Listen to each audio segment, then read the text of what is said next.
This land holds nothing but promise for adventure.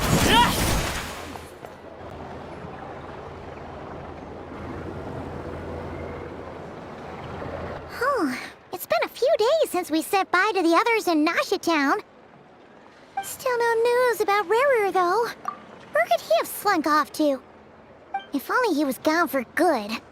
But with all the trouble he stirred up before, there's no way we've seen the last of him. Hello, you must be the traveler in Paimon? Mr. Flint has been looking for you. Unfortunately, there's been a serious wild hunt attack over at the quarry.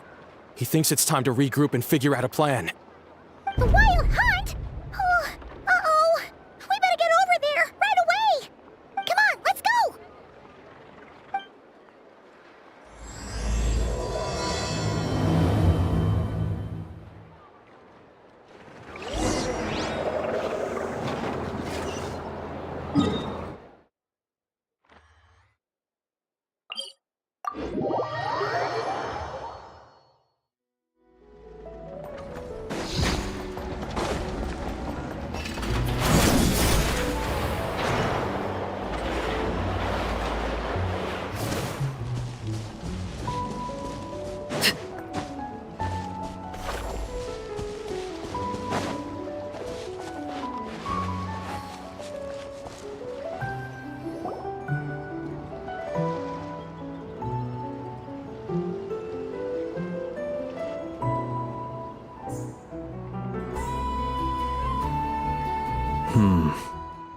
I can barely sense any Kuvaki at all.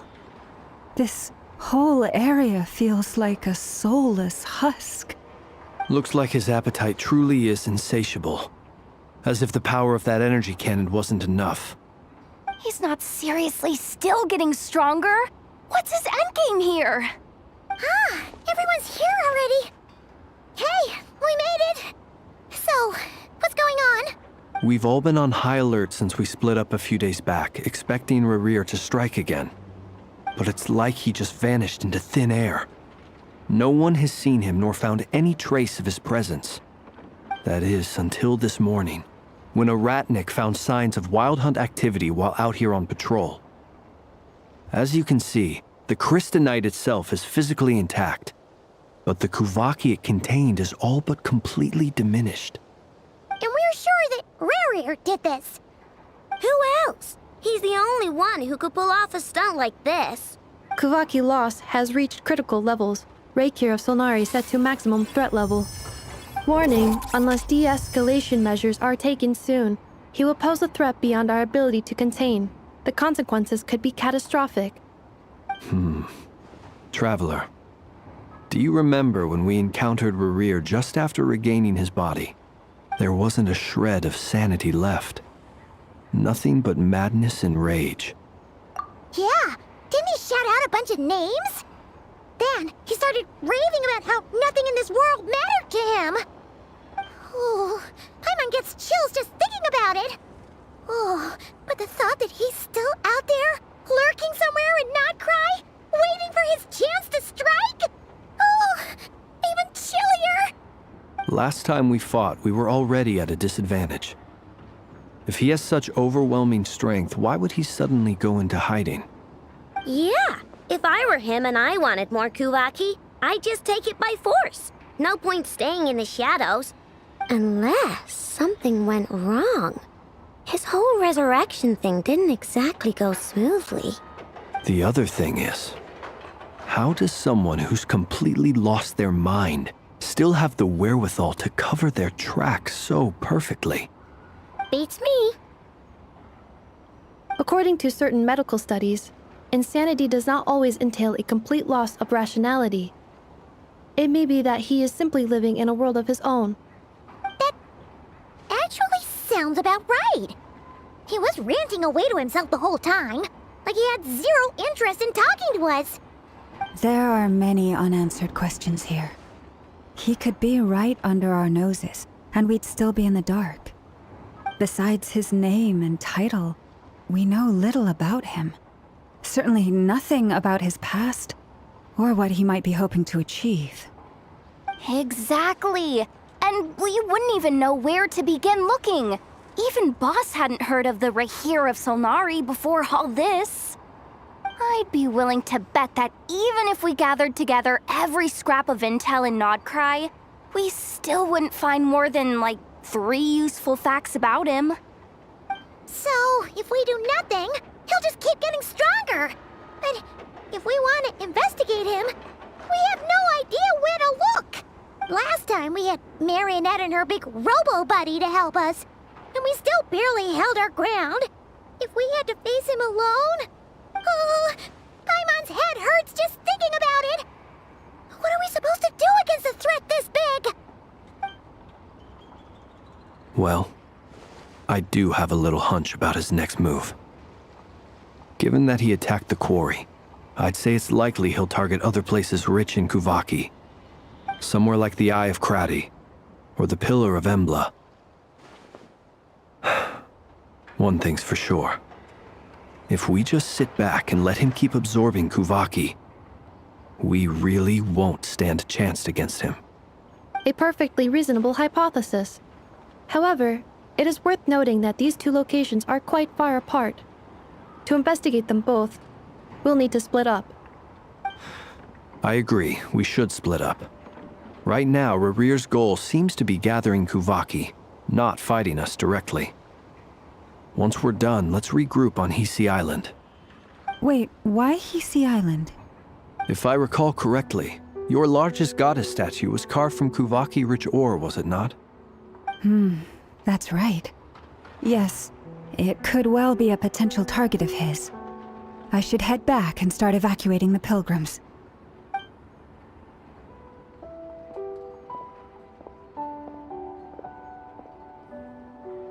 Splitting up's always gonna be risky. But I guess we don't have much choice, right? We're in a race against time here. And if we do run into Rarir?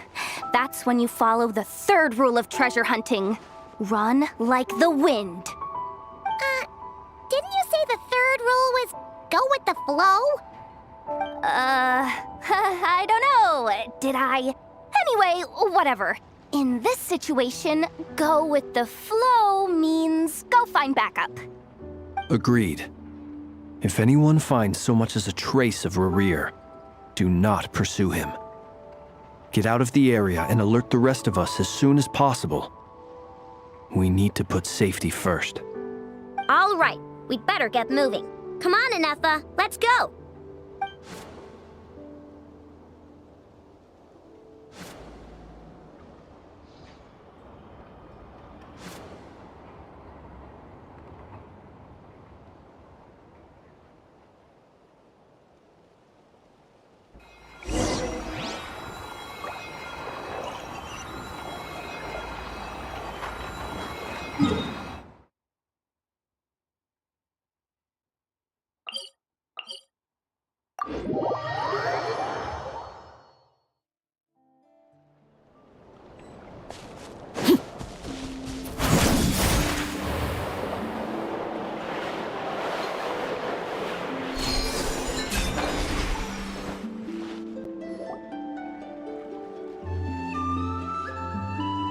Any leads? Nope. Diddly squat. No clues to where he might be hiding. It's like he's a ghost. It feels like we're sitting on a powder keg that could go off at any second. Oh, I hate this feeling. I'd rather face him head on than be left hanging like this. So, you guys didn't find anything either? Not loving the word either. How about you, Flint's? I questioned a few Ratniki and eventually narrowed my investigation down to one suspicious individual. But by the time I got to his place, he was already gone. Almost as if he knew someone was on to him.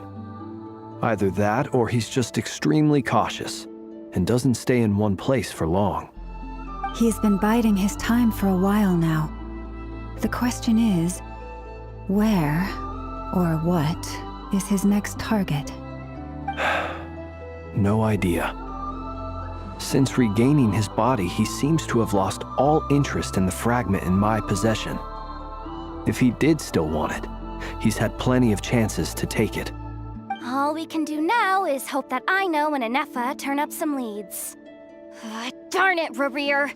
If you've got the guts, come face me one-on-one! Wait, he's actually here? I didn't mean it! I swear! No, it's coming from Silver Moon Hall. The Lady Kutar might be in danger. Let's get over there, quick!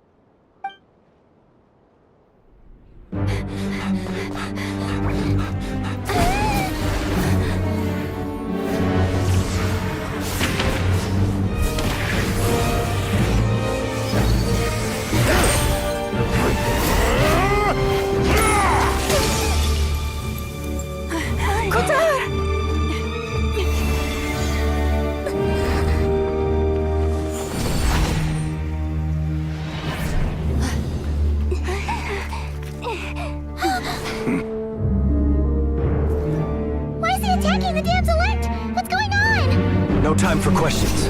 Stop him!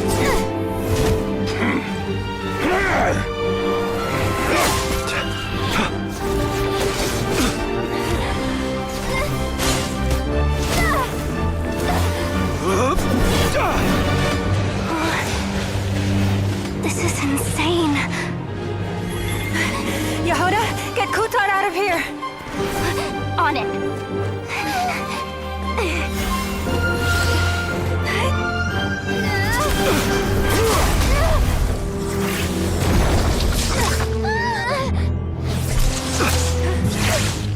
Look where your feeble light has gotten you. Now you shall plunge into darkness. Felindus, soon I will find a way.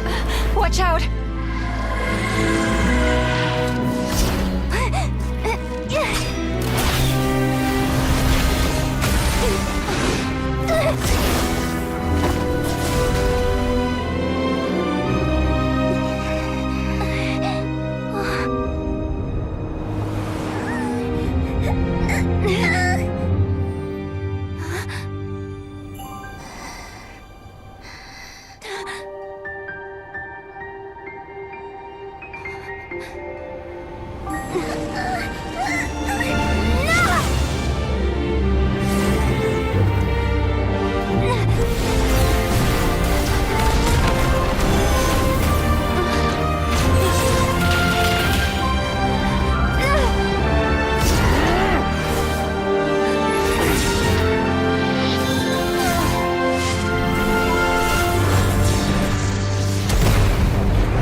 Find them, even if it means turning this place to ashes.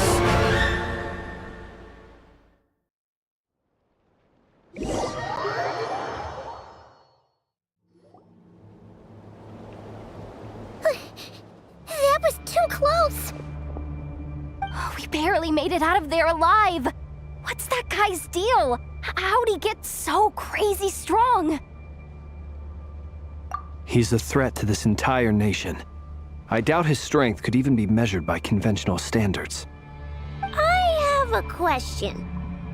When me and Anefa showed up, we saw him chasing after this lady like he wanted her dead. What was that all about? We weren't there for the whole thing either. They were already duking it out by the time we arrived. Yeah, we didn't see how it all started. It all escalated so quickly, we had no choice but to step in. Kutar, can you shed any light on the situation? Kutar. Cross-checking database. I see. So you're the one that the Frost Moon Scions refer to as the Moon Goddess? Wait, she's the moon goddess? Oh, no wonder she looks just like all those statues. There are many reasons why people might worship the moon, and just as many why they might despise it. I've never met that person before, but there was no mistaking his deep-seated hostility towards me. Why he holds me in such contempt, I cannot say. But since he hunts the power of the moon, it's no surprise that I am a target. Kutar, There are many potential motives. For instance, you help the traveler escape his grasp. This could be his way of taking revenge. It is also possible that he covets the Kuvaki inside you and seeks to take it for his own. The list goes on. But right now, devising a counter-strategy should be our #1 priority. The likelihood of this location being discovered is close to 100%. A counter strategy? But we don't stand a chance against an enemy like this. Surely our only option is to run. He's not gonna chase us to the end of the world, right? So as long as we can sneak out of Nodcry undetected. No, I can't say that. Come on, Yehoda. This is serious stuff. You can't suggest we all just chicken out. Running is our only option. Huh? You seem surprised. But what other choice do we have? We are facing an enemy we cannot possibly defeat in battle. Well, I mean, yeah, but still. It's not too late. I can distract him, so you have plenty of time to make your escape. Wait, what?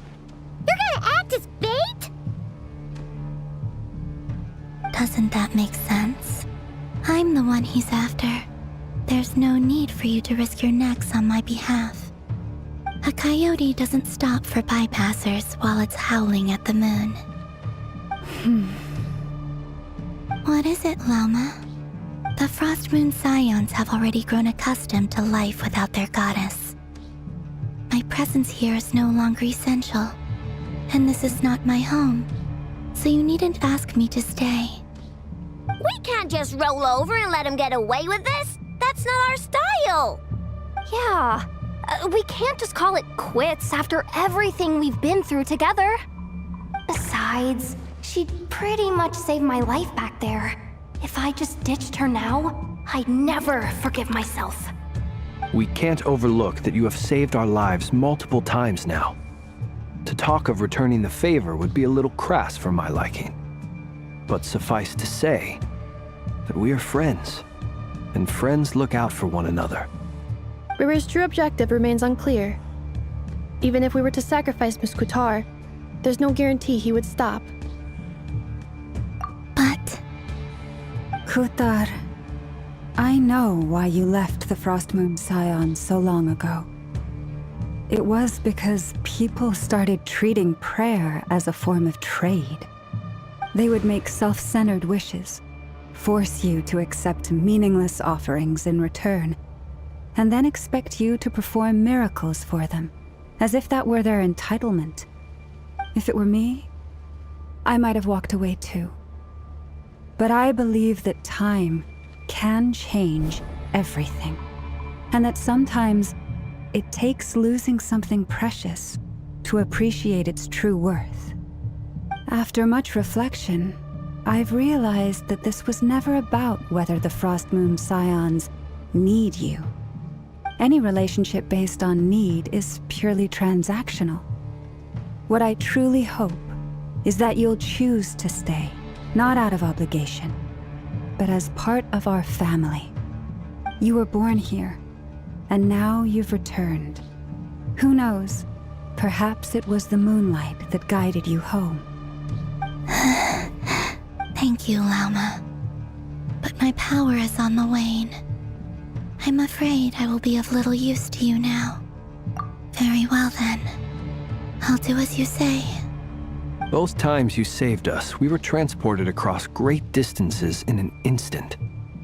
Is that one of your powers as the Moon Goddess? It is, but I find it very draining.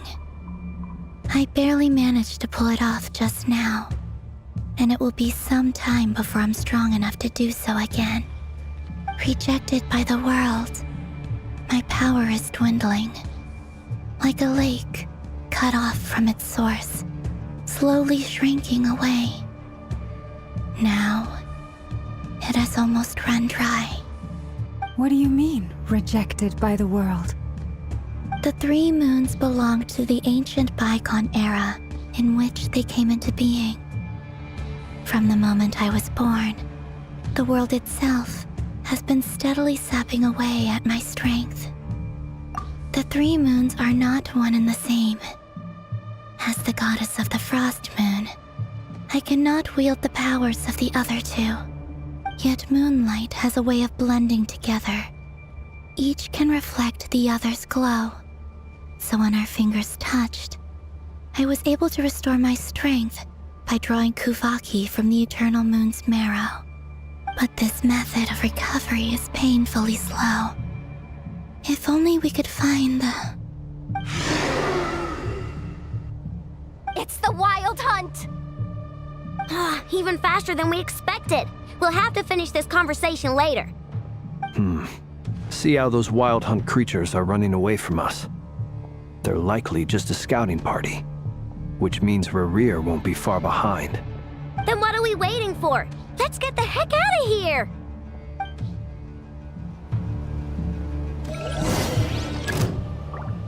Leave this place. For the everlasting forest. Observe.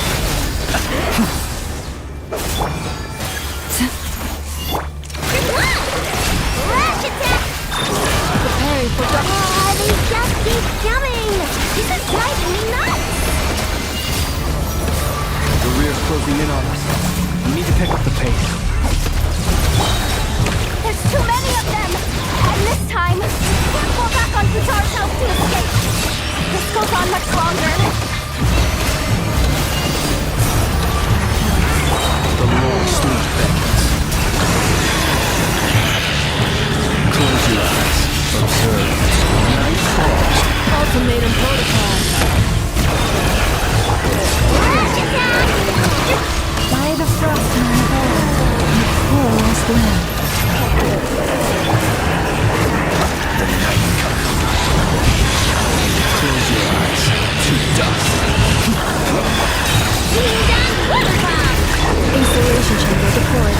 Preparing for dust up. With one heart, we pray. Leave this place.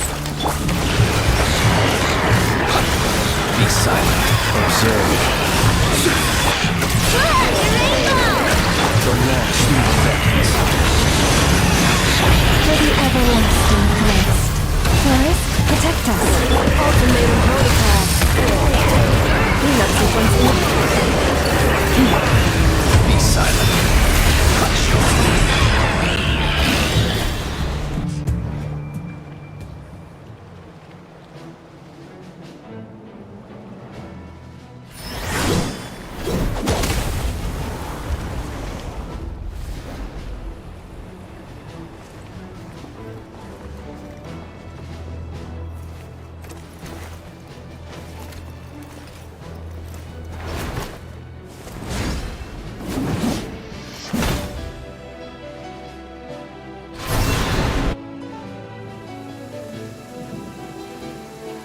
What's the matter? Bit off more than you could chew? Who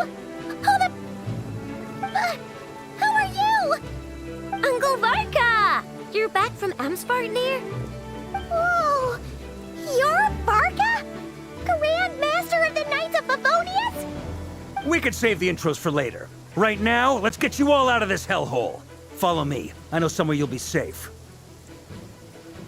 Oh, is that where I think it is? That's the one. Come on, move! There's no time to waste.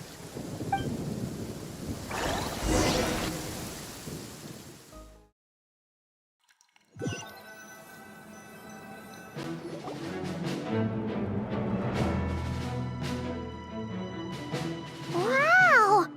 Where are we? This is so well hidden. Well, that goes without saying. This is the Knights of Favonius' meeting place in Nodcry, and a contact hub for the Northern Intelligence Network. AKA, the black market of intel. No matter what faction you're with, it's the place to buy and sell information. Their headquarters are in Nodcry, but they've got contacts in every nation. As an expeditionary force on foreign soil, working with them has offered us the most effective way of getting our hands on reliable local intel. This is where we meet, so naturally, it's secure. Anyway, where were we? Folks from Nodcry should be pretty familiar with me by now, but I believe this is the first time we've met. Allow me to introduce myself. I am Varka, Knight of Boreas, and Grand Master of the Knights of Favonius. We've heard all about you. This meeting's been a long time coming. You look way younger than Paimon expected, but you definitely have that Grand Master vibe. Well, I'm no spring chicken. Just not showing my age yet. Definitely feeling some of that back pain today, though. Rushed back from Amsfartnir without a wink of sleep, only to get right into another fight with that freshly revived maniac. Another? You mean you fought him before? Yep. He wasn't nearly as strong back then, but he was still a formidable foe. I brought some of the knights along to give him a little surprise, but he saw us coming from a mile off. My squad took heavy injuries, and I barely made it out alive myself. We knew it might have been our last chance, so we staked everything on it. But still, it wasn't enough to stop him. I tried tracking him down afterwards, but he didn't leave a trace. Even in his unhinged mental state, he's as cautious as any trained operative. So, I decided to come find you. And as luck would have it, turned up to find you being ambushed by the Wild Hunt. The rest, you already know. Is that why he's been frantically absorbing Kuvaki these past few days? Because he... Maybe I'm part of the equation, but even if I weren't, I'm sure he'd still be gathering power. He's clearly working up towards something. Note to self, Uncle Varka's strength rating officially upgraded. Guess it's my turn to ask questions now. So, what exactly has been happening in Nodcry? Why is the Wild Hunt returned in humanoid form? And why is it after you? That's a long story, but I'll try to make it quick.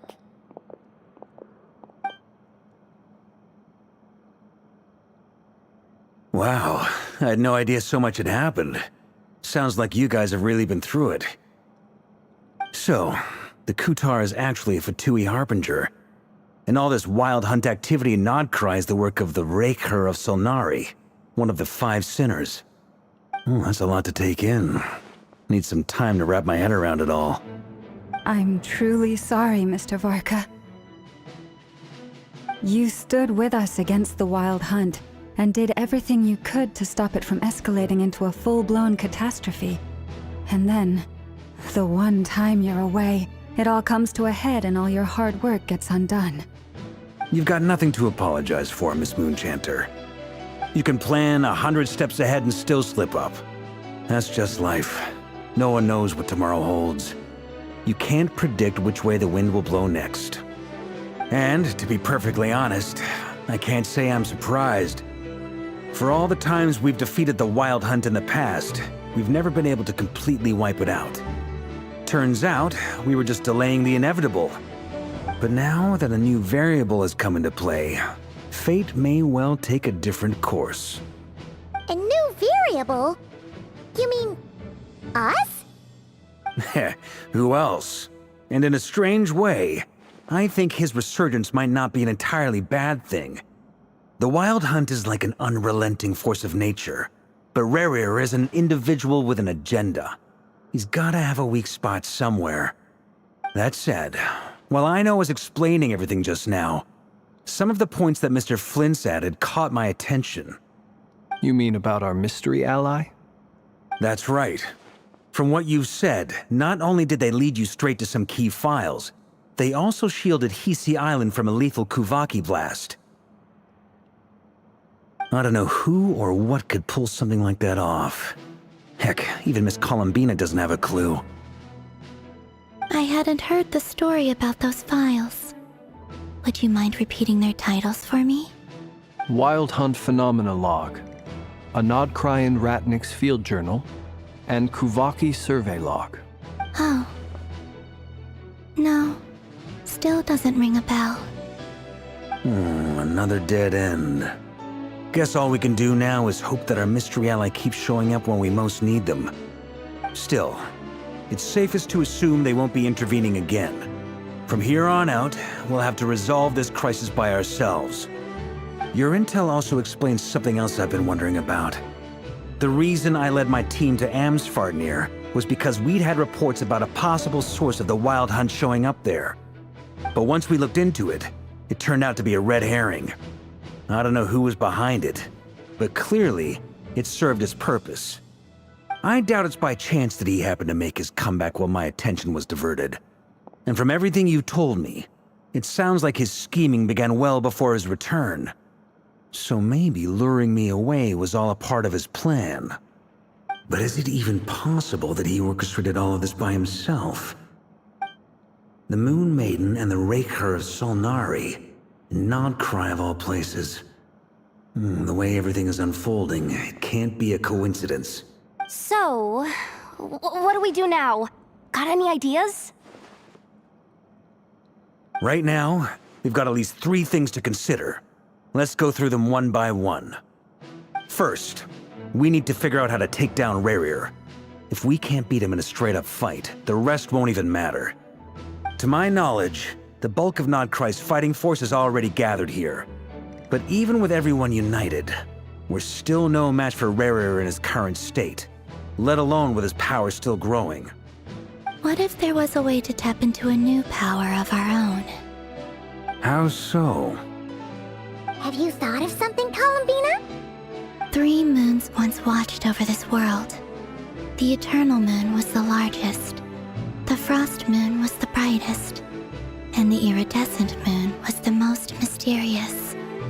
They say that back then, the 3 moon goddesses wielded immense power, enough to shape the workings of the world itself. I now bear the Frost Moon's power, and the Eternal Moon's marrow resides within the Traveler. Hold on. Are you suggesting? The iridescent moon, the last piece in the puzzle. That's right. If we can find the Iridescent Moon's marrow, I will be able to regain my strength much more quickly. The 3 moons are said to stir the tides and illuminate all things. Perhaps they hold further secrets beyond our understanding. According to my analysis, the solution is feasible. However, it is subject to one major condition. How do we locate the Iridescent Moon's marrow? I know a way, but we will need to visit the Fatui's Experimental Design Bureau. The Experimental Design Bureau? Are you saying we need to involve Marionette? Yes. I must speak with Sandrone. It's a long way from here to the Experimental Design Bureau. There's a high chance you'll be spotted. You shouldn't go alone. Then that's settled. Next up, our second priority. Somehow, we need to figure out Rerir's end goal. As you saw for yourselves, when he was still in his Wild Hunt form, everything he did was for the sake of recovering his body and resurrecting himself. His first act since then, after laying low for a while, was to try and assassinate this young lady. People's obsessions often reveal their greatest vulnerabilities. There must be a reason why he despises the moon so deeply. Perhaps it sheds some light on his title, the Raker of Solnari. The Wild Hunt has plagued Nodcry for centuries now. If we want to stop it for good, we have to get to the root cause of what's driving it. It's true. We still know very little about him. If Kuthar hadn't given us that lead, we wouldn't even know his name. But where would we even start? I doubt even the Intel Queen of Nodcry has a clue, and she has info coming out of her ears. Oh? That's a rather hasty conclusion for someone who's so painstakingly meticulous when it comes to dealing with machines. Ah, she heard me.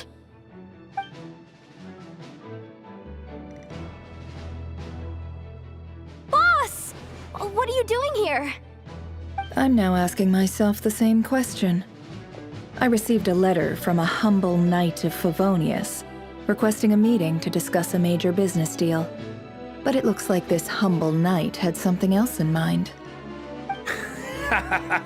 Details. Miss Neffer, the important thing is that you've arrived at the perfect time. Since his failed ambush, I've been racking my brains trying to come up with a plan to fight Rerir. Given the severity of the situation, I think it's fair to say that our only chance lies in uniting as one. And I'm talking all the factions in Notcry. We can't do this without the Curatorium. But I knew it'd be a tough job to win you over. So, I took the liberty of reaching out for a little chat. Wait a sec. How did you even hear about this place, Nefer? Didn't you say this is meant to be the Knights of Favonius' meeting spot? And a contact hub for the Northern Intelligence Network? And isn't it supposed to be super hidden? You really think he could have gotten settled in Nodcry without my help? Besides, I'm the one running this gig. Of course I know where the meeting place is. Allow me to introduce the current head of the Northern Intelligence Network. If it's intel you're after, she's your woman. Pretty much seen and heard it all. Please spare me the flattery. Let's cut to the chase. Seems like you've run into some trouble, huh?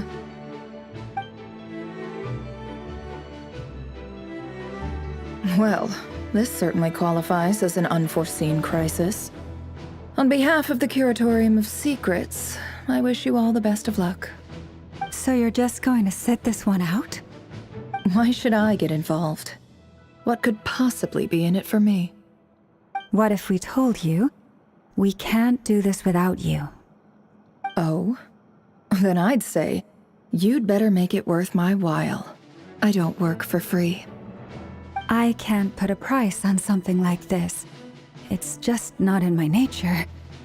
But then again, you and I have always been polar opposites in this regard. So I can't exactly say I didn't see this coming. If you insist on compensation, I will pay you. Consider this a formal commission. Sound fair? You just don't give up, do you? Too bad. I know you well enough to know you can't afford my prices. The riskier the job, the more it'll cost.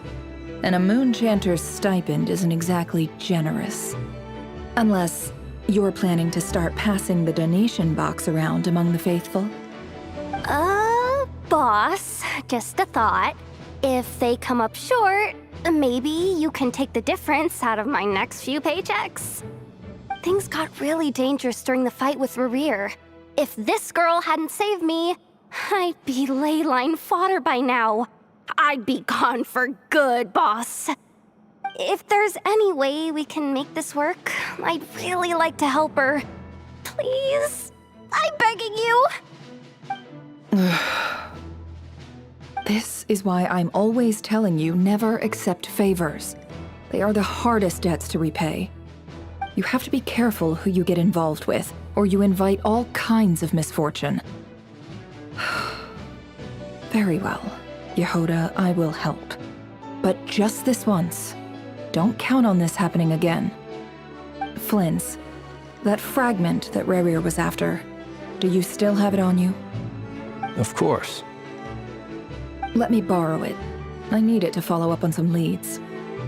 Wait, you actually have some leads? Shh. This is top secret information. I get it. We all have things we'd rather keep to ourselves. Plus, I know we can count on you, so we'll leave the intel gathering in your hands. And that brings me to the third and final item. We need to find a way to distract him. We need time to make our move, so someone will have to stall him. I'm in for this part, no matter what. Anyone coming with? Count me in too. Come off it, you two. Quit playing heroes. I'm way ahead of you here. And Nefa did a scan of the Moon Goddess's Kuvaki signature, and we're gonna use it to make some decoys over at the Krumkake craft shop. Anyone who's in, follow me. Once they're ready, we'll deploy the decoys across Nogcry. So as long as the rest of you keep moving, he won't catch on to your scent and won't be able to track you down. I like it. Genius idea. No biggie. All right then, we'll split into 3 teams. Once your team has finished their mission, return here and wait for the others. Dismissed!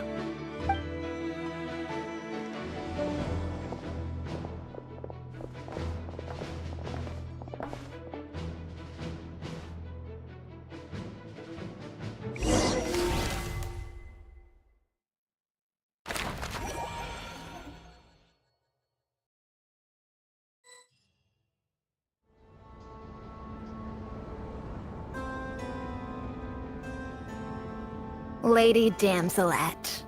Wait, and you two?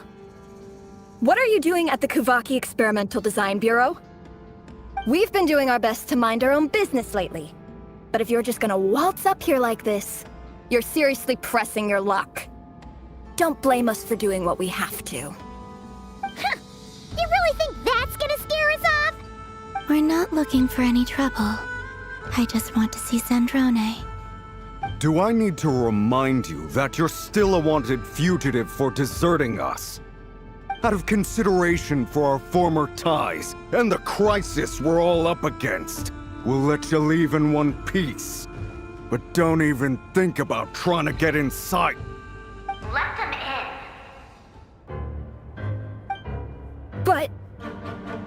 Are you going to make me repeat that? No, my lady. Zandrone seems to be in a good mood. Must be maintenance day.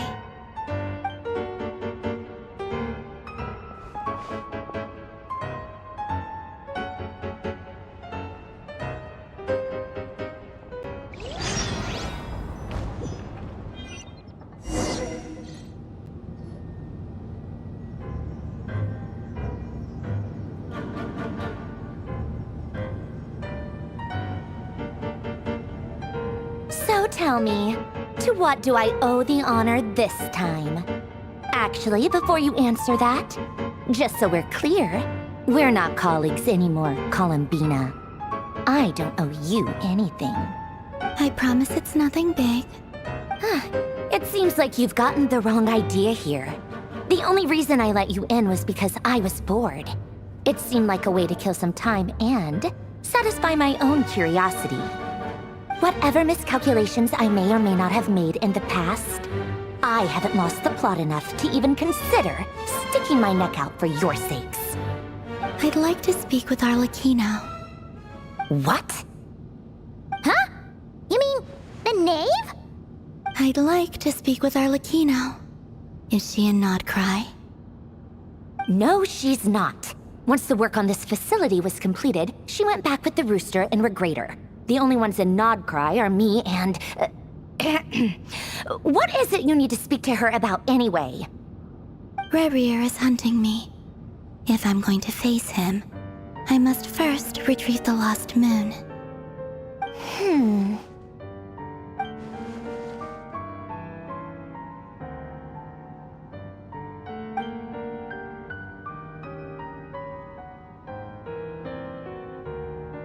Is that a no, then? As if I need reminding. I was this close to settling things with him before someone decided to whisk me away to their weird little garden. Have you held any tea parties lately? Tea parties? Yeah, obviously. You don't seriously think we'd pack it all in just because you aren't here. If anything, they've been more eventful than ever. Just me, Arlecchino, and a bunch of insolent and sensitive guests who won't stop asking where you've gone. Oh, they've been a real joy. I bet you served them the worst tea you have. Just like you used to do to me when I upset you. Who cares about how good the tea is when there's no one around to drink it? I keep losing people. First Rosaline, now you. I'm running out of people who can make me laugh. Honestly, what could be more ridiculous than a multi-centenarian goddess who's only ever had the plain herbal tea she received as offerings? You'd always brew a different type of tea for me each time. Was it really just to see how I'd react?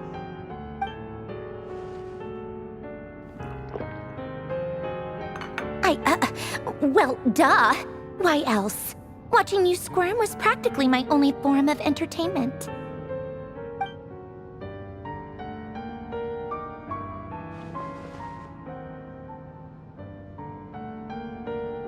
Oh, yeah. And Capitano sometimes used to bring Tartaglia around, too. But I guess we won't be seeing him again. Well, I guess we are overdue for a get-together. Polonia! Have Febronia pass a message to Arlecchino for me.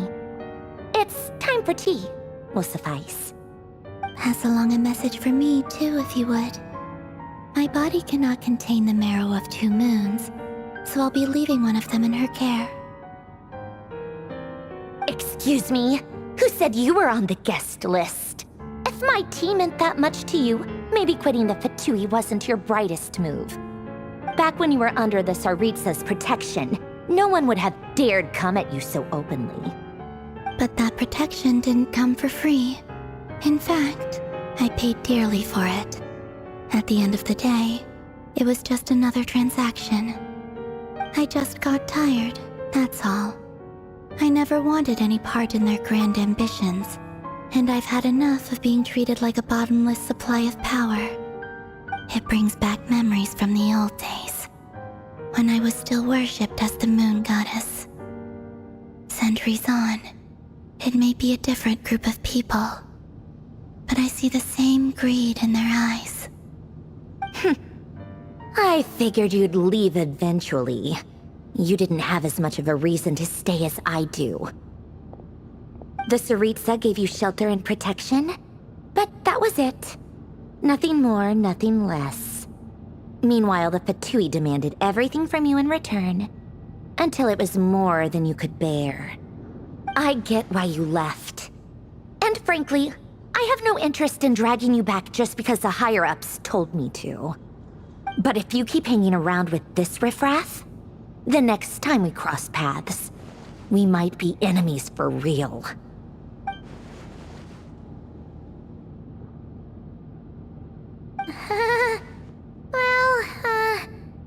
Guess that's our cue to leave? That might be your plan. But it sounds like someone else wants you to stay a little longer. Huh? What do you mean? Listen.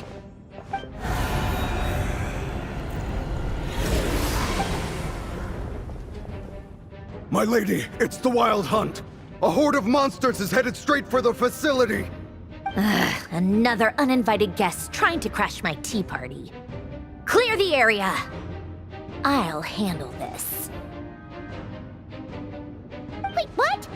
You want us to leave you here by yourself? Huh, you'll be lucky to make it out of this alive. You really think you can afford to worry about me? Go on, get out of here. You may have stopped Polonia from crushing him last time, but I've made sure that won't happen again. The entire Experimental Design Bureau is rigged for war. Stay and watch if you want, but it'll be at your own risk. You're not flagged as friendlies in a weapons system. Don't tell me what to do! Look, if you're leaving, make it quick, or you'll just get in my way. There's a secret passage on the 2nd floor. It'll take you right to the plains out back. Stare all you want, Columbina. You're not getting another invitation to my tea party. I know. But thank you anyway, Sandrone. This is exactly why you shouldn't hang around with those people. All their melodrama and sentimental nonsense is rubbing off on you.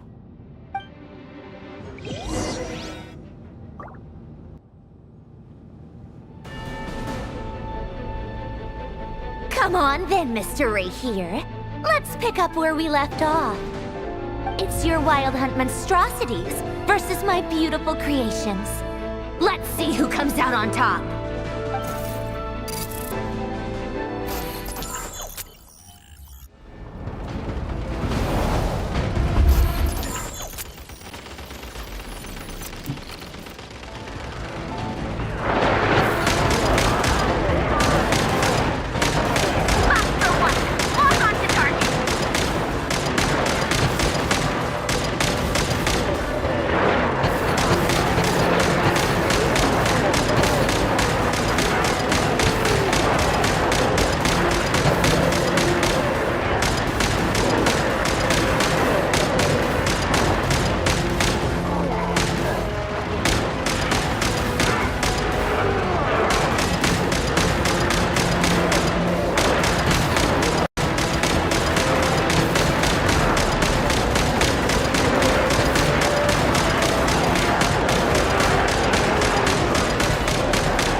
Lunia, get him!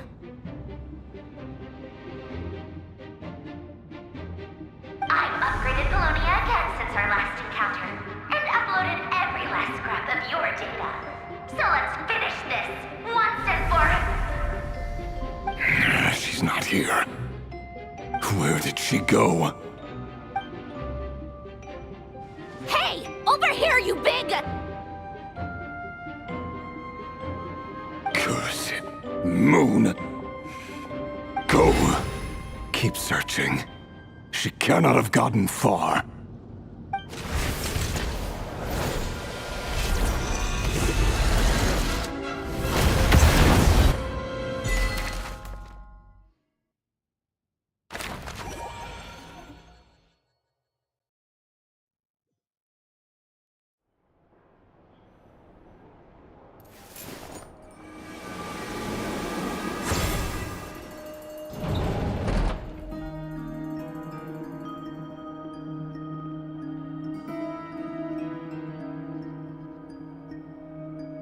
So this is your method for investigating Rarir's past. It almost looks like some kind of ceremony. Good deduction. But it's quite a different affair from what you're used to with the Frostmoon Scions. Whoa! First time I've ever been in here. Boss always said it was off limits, so I pictured some kind of creepy dungeon. But it's actually kinda nice. Oh, I guess this must be Sumero decor? That's where Boss is from. And that nice shopkeeper who sold me my treasure compass. I'm not sure exactly what you've got planned, but it looks like you're all set. When do we begin? Whenever we wish. But for some reason, I've got a feeling this isn't going to end well. I've never faced Rarir myself, but from what you've told me, his power is beyond anything I could imagine. I, on the other hand, am just an ordinary businesswoman. Our paths should never have crossed, yet here I am, forced to make an enemy of him. If you ask me, you're about as far from ordinary as it gets. So what are you saying? You're getting cold feet? Once I take a job, there's no backing out. Still, I have to ask myself if the power I'm relying on will even work on an opponent of this caliber. And also how to make sure I come out of this alive if things spiral out of control. Death is the one thing we can take for granted. It is the great equalizer, however fortunate or unfortunate we may otherwise be. So it's important to consider how to spend what lifespan we have left. Come on, boss. Lighten up. Quit talking about death. It's bad luck. For once, I agree with you. When you're up against a foe like Rarir, there's no such thing as being too Is there anything I can do to help?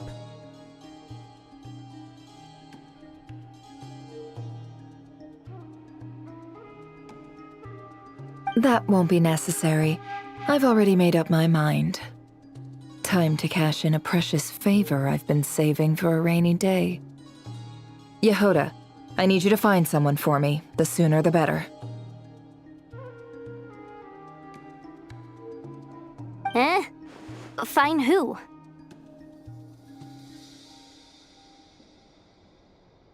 That shady merchant who sold you an overpriced treasure compass the other day. Come on, boss. You're pulling my leg again. In what way is she shady? She showed up when I was completely lost and sold me a neat little gadget that was exactly what I needed. Trust me, she's a good person. Anyway, I know who you're talking about. Don't go anywhere. I'll be right back.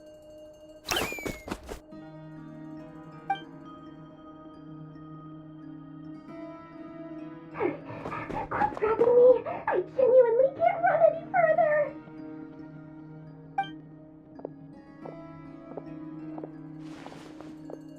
Hey, aren't you? What is it? What's the big rush? You dragged me out of a dream where I was literally swimming in Mora. I'm charging double my usual attendance fee. See, look how easygoing she is. After that rude awakening, she could have completely snapped at us. But instead, she kept it together and just asked for an extra fee. Dori Sangama Bay? I never would have pictured you two doing business together. If you want to make it big in Nodcry, it's all about connections. Lady Nefer just so happens to have a lot of intel that interests me. And she also did me a big favor in the past. It was back when I first arrived in Nodcry. My trusty assistant, the genie in my lamp, had an adverse reaction to the Kuvaki and fainted. And when you know it, that's when I suddenly find myself in a life-or-death situation. Good thing my compatriot was there to swoop in and save the day. I've been giving her a 30% discount off all of my goods ever since. Now, so that no one here feels left out, I'm willing to extend a 20% discount to fellow friends of Boss Nefer.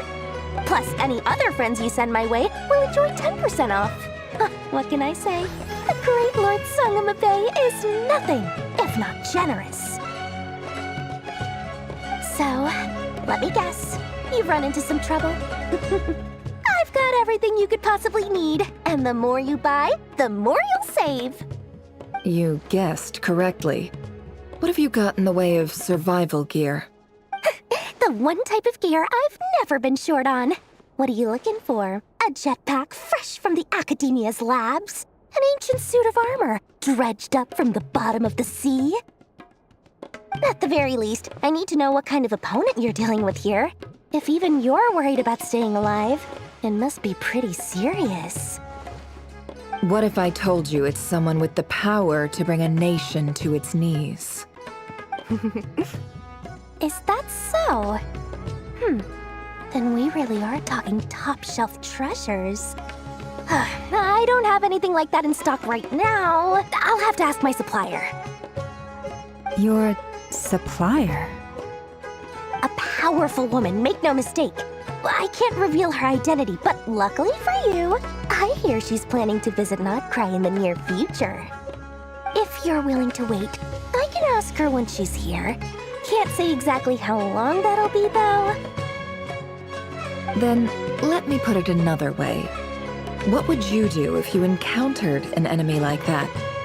Roll over and serve yourself up on a silver platter? Of course not! I have a handy little trinket from one of my generous suppliers, which... Hold on. What exactly are you getting at? No, no! This is for my personal use only! Let's just say I'm borrowing it, all right? Just for insurance purposes. You'll get it back later. Favors are the worst kind of debt to owe, and now you've got a chance to repay one. A win-win situation, don't you think? Fine. You can borrow it for 5 days. No, make that 3. And for every extra hour after that, I'm charging you 1,000,000 mora. Deal? Deal.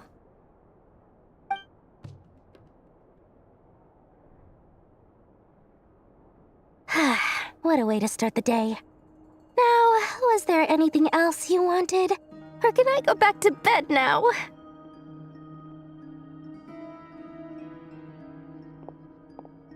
That will be all. Take care now. Don't trip up on your way back, friend. See you later! You're my favorite shopkeeper.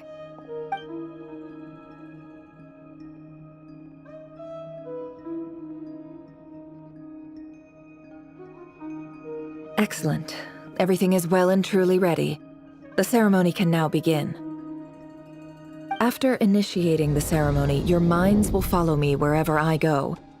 You will see many strange things in your mind's eye. So remember, don't be frightened, and don't make a sound. Now then, let us peer into the Raker of Solnari's past.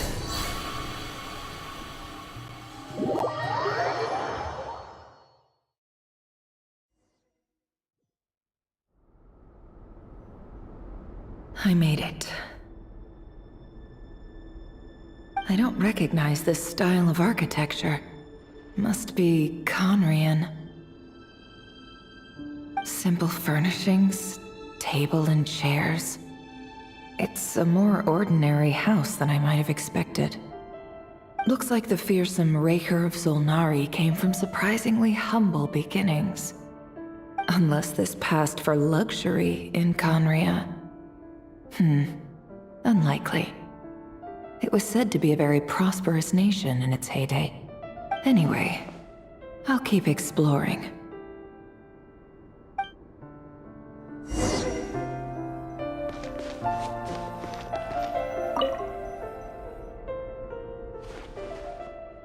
Hi, Rivier. Since you're working extra hours tonight, I thought I'd keep myself busy by checking out that new kebab shop. I've heard good things about their menu. I'll test it out, and if it's as good as everyone's saying, let's go back together sometime.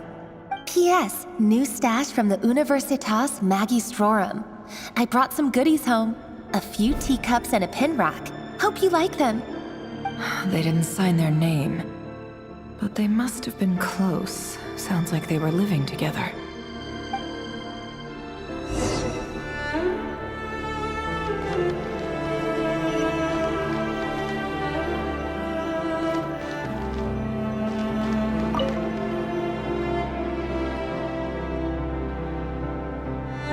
I went over to Joseph's for drinks today.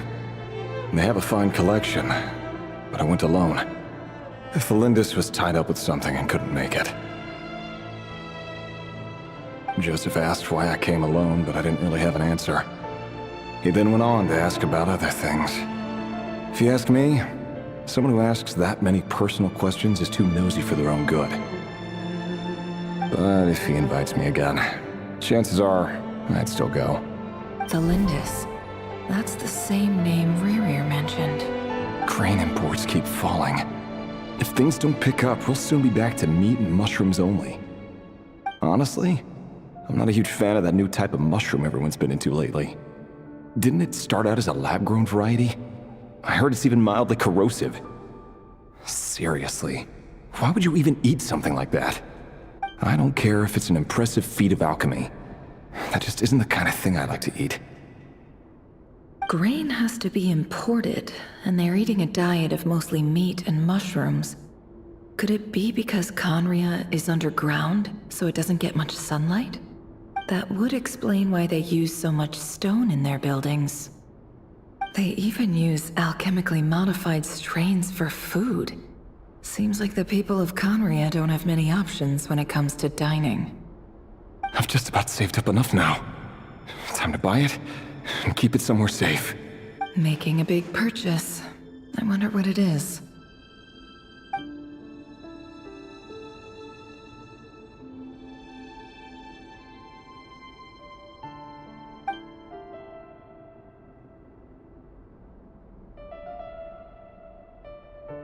He really is a professional. No wonder he's so good at covering his tracks. Despite what he's become, it seems like he's retained certain habits, at least in this regard.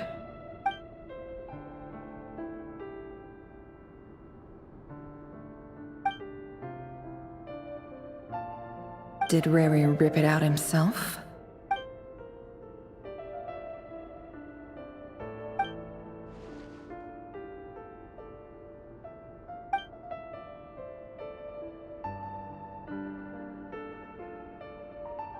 Before I met you, I was convinced that my heart was nothing more than a stagnant pool. The burial place of a fallen moon. A withered, windless grove where the waters rested forever unrippled. It was you who helped me see that my heart hadn't entirely withered away. That it could still beat to the rhythm of love. This is just trivial sentimentality from the looks of it. Why would he go to the trouble of hiding that?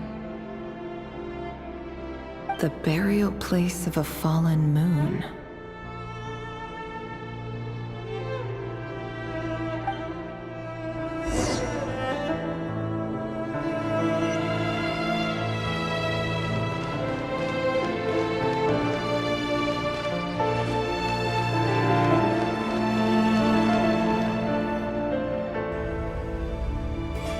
Reverie, over here. Dane! Oh, and, Vediflin here? What a surprise to see you here, sir. Hello there, Reverie.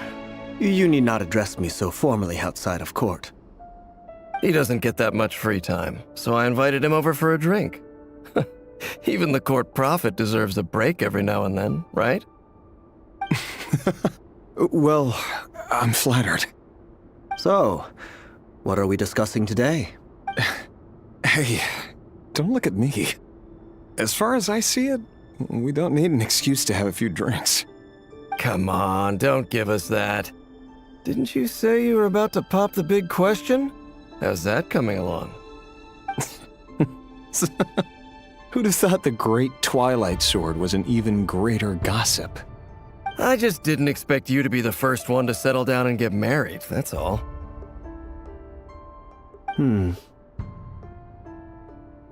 Yeah. If you told me that a few years ago, I wouldn't have believed you either.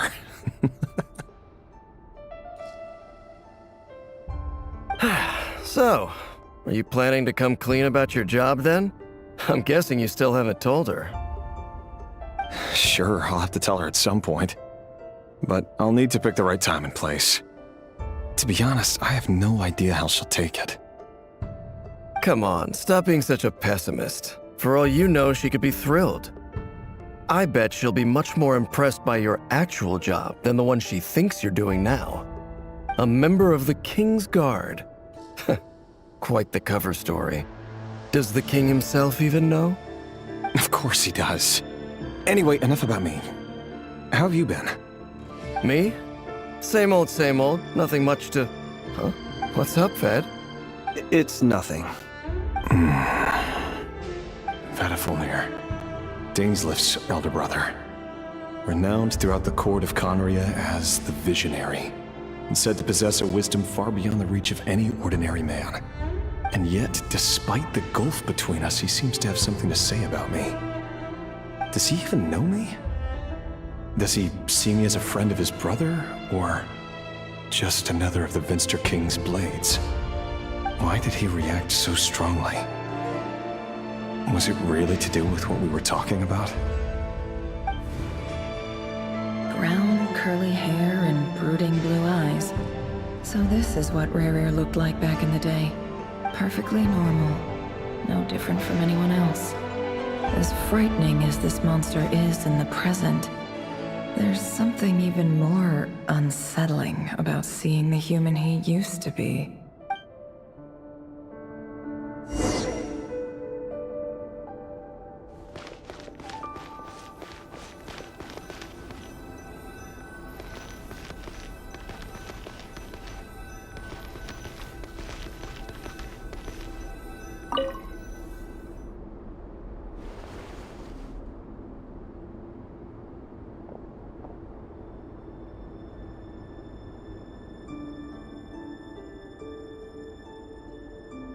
Felindis? You're back early? Our equipment's being serviced today, so I got off earlier than usual. How's your day been? Aw, why the long face? Is something the matter? Has your boss been giving you a hard time again? Went for a drink with Dane and the others after work. Isn't that a good thing?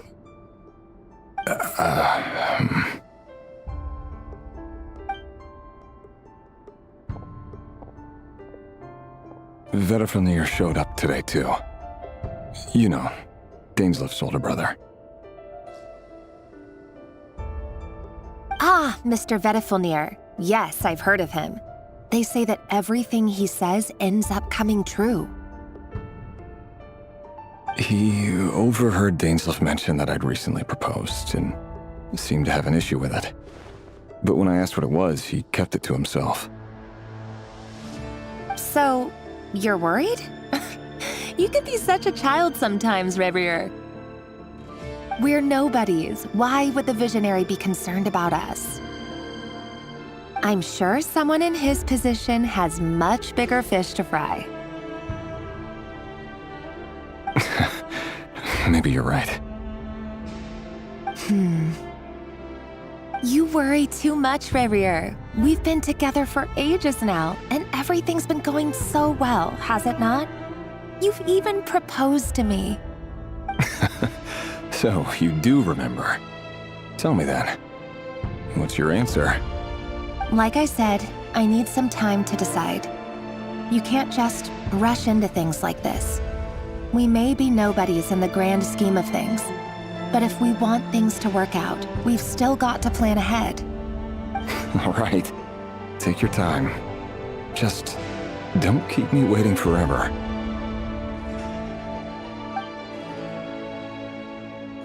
Nobodies. Sounds about right. In the eyes of people like Vedalfnir and Dainsleif, what do we matter? Can someone whose gaze is so fixed on a far-flung future even see the present clearly? Besides, the dynasty's fate rests with the king and his inner circle. Whatever I do, it won't make much difference. Meanwhile, every idea they come up with and every decision they make, it affects everything. These days, the king is lost in his research, and the purge of the Crimson Moon bloodline grows ever more intense. The opposition tried to speak out, but nothing came of it. And I'm under no illusions as to why. Because we eliminated them and got rid of their bodies. A man can have 1,000 reasons to carry a sword, but there are few good excuses to use it.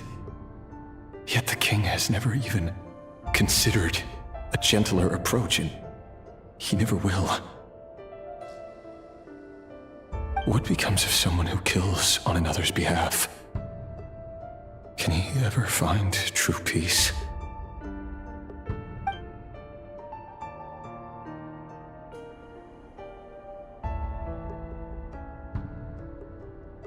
Thelindis?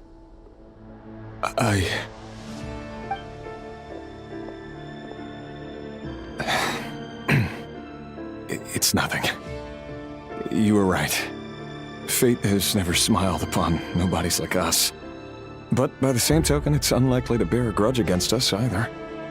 There's no reason we can't keep living happily together, cherishing the simple joys of each day as they come. See? You just need to stay positive, Rerir. I can feel your warmth, your breath. You're right there, right by my side. Just seeing you makes me happy in a way I can't explain, and that's something that no one could ever take away from me. So smile, my love. Let go of that frown. You're right, Thelindis. I've just been overthinking things. That's better. Getting caught up about things like this will only ruin our evening. Speaking of which, all set for the ball tonight? I need to go get ready. You go ahead. I just have a few things to take care of, then I'll come join you. Even busier than the big shots, huh? Fine, I'll go get started. But don't be late. If you keep me waiting too long, I won't be a happy bunny. Relax. I'll be there. Seriously, though, you drive a hard bargain. You're really gonna leave my proposal hanging and still expect me to take you to the ball? Well, that goes without saying. I already told everyone I'd be coming with a dance partner. Besides, they're two completely different things. Let's take it one thing at a time, all right? All right. White outfit it is. It seems like Rerir was deliberately hiding his ties to the intelligence services by giving the impression that he was just an ordinary member of the Venster King's Guard. He clearly doesn't want his would-be fiancée to know about his other life. Then again, that's hardly surprising. People in the intelligence trade rarely do. Who'd have thought we were in the same line of work? Let's dig a little deeper.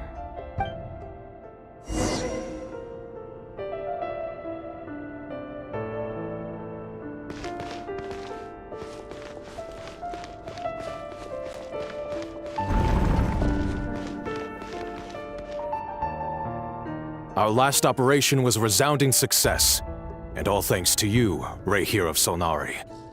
In total, We apprehended 32 dregs of the Crimson Moon and 67 accomplices. After all these years since the dynasty's fall, so many of them still linger on. Indeed, it cannot be denied. Yet it was destiny that the Crimson Moon should be overcome by the eclipse, and that His Majesty, the all-seeing Vinster King, now guides our nation on the path to prosperity. Conria has no further need for a dead moon. But alas, there will always be those who refuse to see the truth, choosing instead to romanticize the past. That's not entirely true. Much about the Crimson Moon era was worthy of remembrance, and that's exactly why they keep trying to see it restored. Many of its secrets remain unsolved to this day. As it happens, that's precisely the field of study my partner is devoted to. You still haven't told her what you really do for a living. Where would I even start? How do you tell someone that you're one of the king's hand-picked executioners? That your hands are steeped in blood? You didn't choose this life, any more than I did. Orphans like us don't get a say. But I'll sure as heck be the one to pay for it. Speaking of which, we need to be more rigorous in the way we identify direct descendants of the Crimson Moon. Someone, it seems, has strong opinions about my future plans. Most likely my marriage in particular. I have a feeling that we may soon become targets of the Crimson Moon's retribution. Your concerns are not unfounded. They've taken out many of our colleagues these past few years, and for that very reason. These are no helpless lambs we're leading to the slaughter. They're wolves in sheep's clothing. Take care, Rayhir of Solnari. I look forward to toasting you at your wedding. Thanks, Thorkel. You look after yourself, too.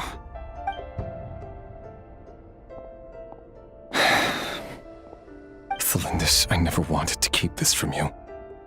You're the last person I would ever want to lie to. But that's exactly why I can't tell you everything. There are things you shouldn't know. Things you cannot know. The moonlit dynasties are a thing of the past. Yet even now, with the sun shining high in the sky, there are those who would call forth a dead moon's ghost. Could that be why Vedalfnir held back? Or was it because of some court secret he's not at liberty to share? I have to get a clear answer from him. No matter what happens, I will protect Thelindis. Rerir seems to be very concerned by Vedalfnir's reaction. Vedalfnir and Dainsleif, the Visionary and Twilight Sword. So that's what they were really like. I've investigated this whole area now. There doesn't seem to be any other memories here. Should I try somewhere else? Wait a second. What's this black smoke?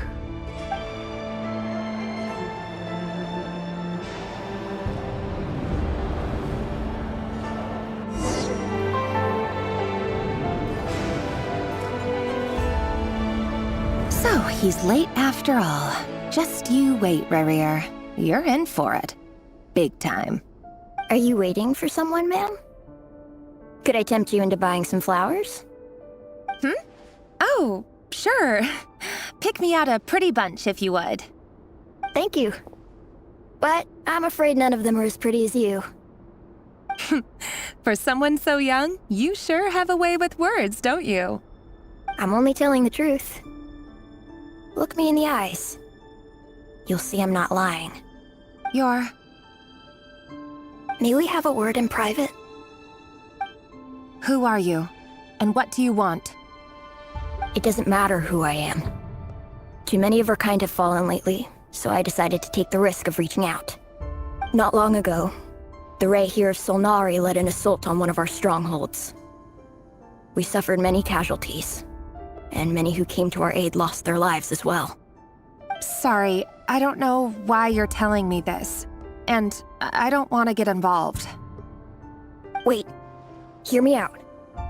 This time we finally got a clear look at his face and learned his true identity. His name is Rarier, and he claims to be one of the King's guards. What did you say? A cruel irony, isn't it? The man you're set to marry leads a double life as a brutal executioner. But surely, you must have caught a whiff of the blood on his hands. Why are you telling me all of this now? Simple. It's because... How strange. Rarier was nowhere to be seen in that memory. It clearly belonged to Lindis. Rarier couldn't possibly know what happened if he wasn't even there. Why would her memories appear in his fragment? The ceremony won't last much longer. I think it's time to call it a day.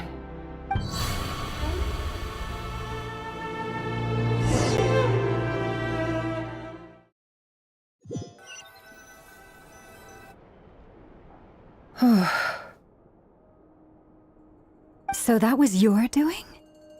Did you just pull us inside Rarier's fragment to spy directly on his memories? Any more questions, and I'll have to start charging. I had no idea you could do that, boss! Seriously, that was amazing! We're not worthy. I gotta admit, though, I'm itching to see what happens next. Feels like we barely scratched the surface. I'm just as curious as you are, but the ceremony only allows for limited time inside. That's all we can see for now. Luckily, we managed to learn quite a lot. So far, so good. I just hope the others are doing okay too. Especially the group with the Traveler. Their mission is a risky one. Let's hope it's all going smoothly. If you're worried about them, go see how they're doing. If I know boss, she's gonna need some time to write up all the details and make sure it's all coherent. I'll stay behind to lend a hand, but feel free to head back and meet up with the others.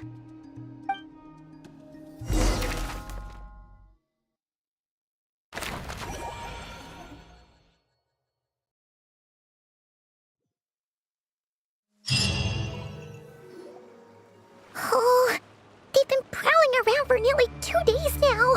These things just won't quit. Oh, they might not have seen us yet, but with them constantly sweeping the area, our way out is completely blocked.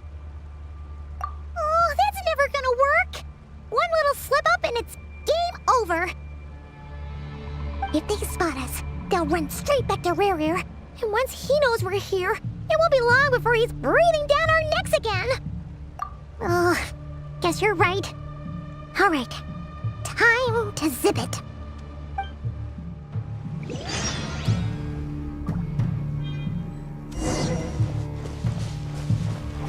Hide! We almost got spotted!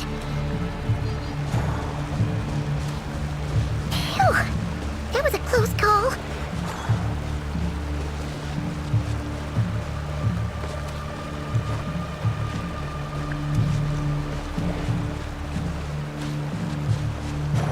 Watch out! He's coming this way!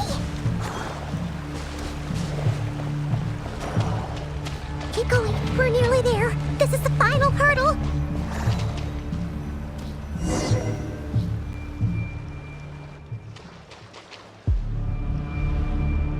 Oh, there's no end to these things!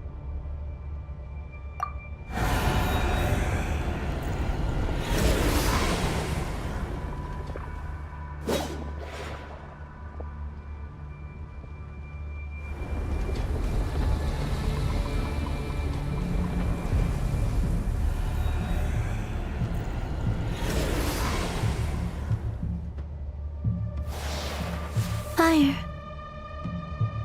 Fire? Wait, what's that smell? Oh no, there's a fire!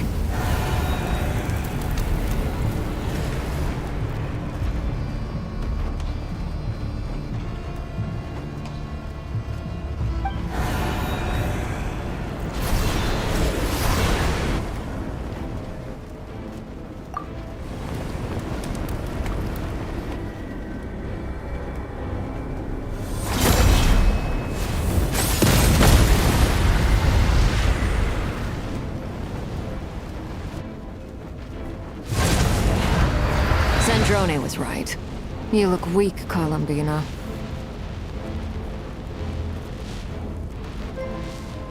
The old you would never have let such lowly creatures bar your way. Word has it that you did something for the Tsaritsa, and that's why you've lost most of your power. Freedom comes at a heavy price, doesn't it? It's Arlecchino! You came! Hello again, Columbina.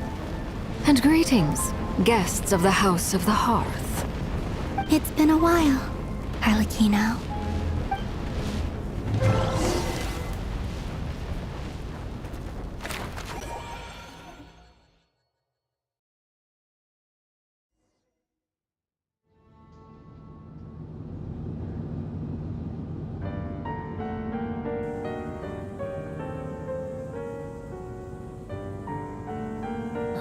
Stupid right here of stupid Solnari.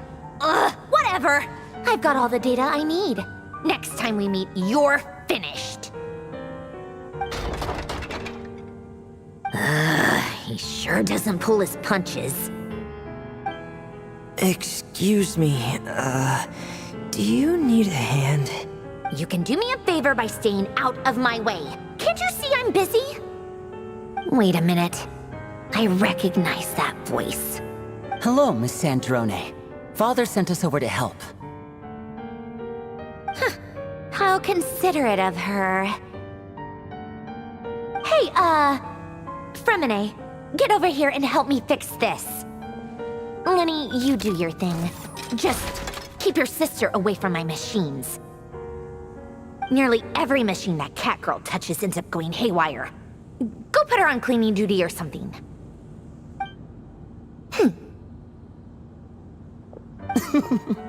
Then let's start downstairs. Fremine, we'll leave this place to you. You've got it. Wait a second. Pretty sure there's still some tea in the cupboard. If you want some, you'll have to make it yourselves.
It's a relief to see you all made it back in one piece.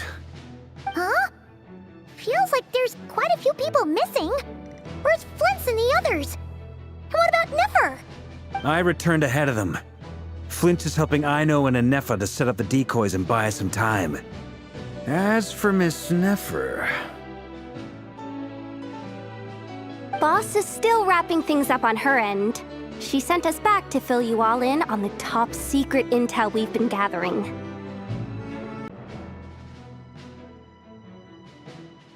I see. Then let's get right into it. But first, who do we have here? You brought someone else in to help? Greetings. I was invited here to help as a longtime Tea Party companion of Columbina's. You may call me Arlecchino. Surely it can't be. Those eyes. Oh, where have I seen them before? Wait, of course. In those memories we just saw. The only Arlecchino I know is the fourth of the Fatui Harbingers. So either you share a pretty uncommon name, or you're more than just a Tea Party buddy. You're well informed, Grandmaster. A man from Mondstadt living all the way out here in Nodcry, and yet the people and affairs of Snezhnaya seem to hold a special place in your heart. Oh, the feeling's mutual. Sounds like you know all about who I am, too. A Fatui Harbinger. atmosphere in here just got really tense. Guess we can't just start trusting Fatui Harbingers, even at a time like this. I must admit, though, I'm a little curious. Seeing as the moon goddess no longer belongs to the Fatui, what makes you so willing to put your neck on the line here? Nor does Nodcry belong to Mondstadt, Mr. Varka. Yet still, you're fighting for it all the same. Things don't always have to have a tangible payoff. Sometimes, stopping things from spiraling out of control is a higher priority than chasing the spoils of victory. Of course, I can't say there's nothing in it for me at all. But that's between Columbina and myself. Forgive me. I don't mean to doubt you. It's just that the Fatui really have been the source of many of our troubles. We have our own way of doing things here in Nodcry. But ever since they arrived, the Fatui have treated us with nothing but hostility.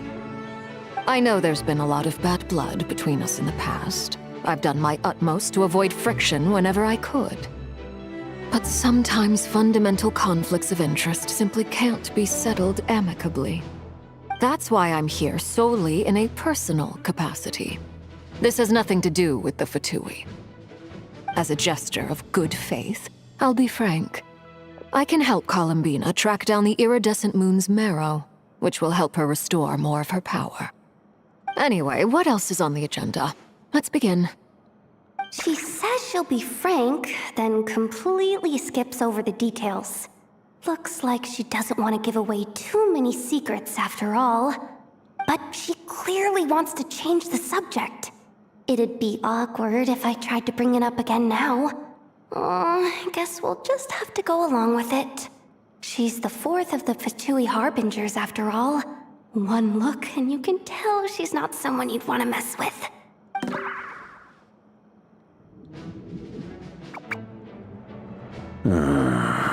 Well, since Miss Arlecchino sounds confident in her ability to handle that, we'll proceed to the next topic. Yehoda, time to share that top-secret intel. Alright, listen up everyone. First, we now know that Rerir was originally a Conrian secret agent whose primary mission was to hunt down and assassinate the so-called Dregs of the Crimson Moon. The Dregs of the Crimson Moon? Mm-hmm. In the memories, there was a lot of talk about the Crimson Moon and Eclipse, and a whole bunch of other stuff from the time of Conria.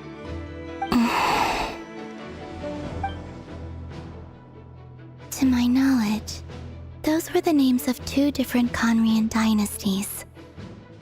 Long, long ago, it is said that the people of Conria worshipped the Crimson Moon, drawing a mysterious power from its reflection. But one day, a coup saw the Crimson Moon eclipsed, hence the name of the new dynasty that replaced it, and how it became the new emblem of Conria.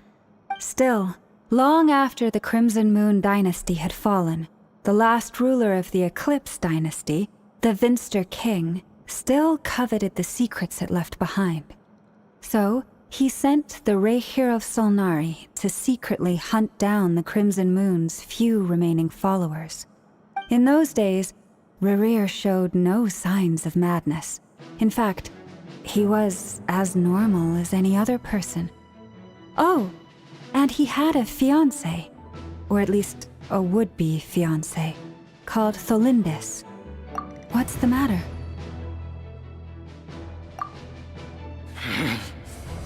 Stephanie, granddaughter, Tholindis.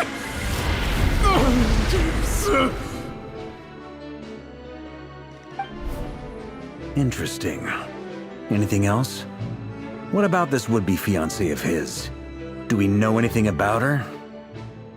Well, she was a researcher at the Universitas Magistrorum, but it felt like she was hiding some kind of secret. Oh, and one more thing. For some reason, Rerir's fragment also contained some of Tholindis' memories, though only a very small portion. Well, no shortage of potential leads, I'll give you that. In any case, it sounds like we can conclude that while Thelindis was still around, Rerir appeared to be lucid and quite normal. Thelindis, it seems, must have been the one thing in this world that he couldn't let go of. Tell me, though, were these pure-blood Conorians we're talking about here? Why do you need to know that? Hold on. If she was a pure-blood Conorian... Oh yeah, just like how it was with the captain.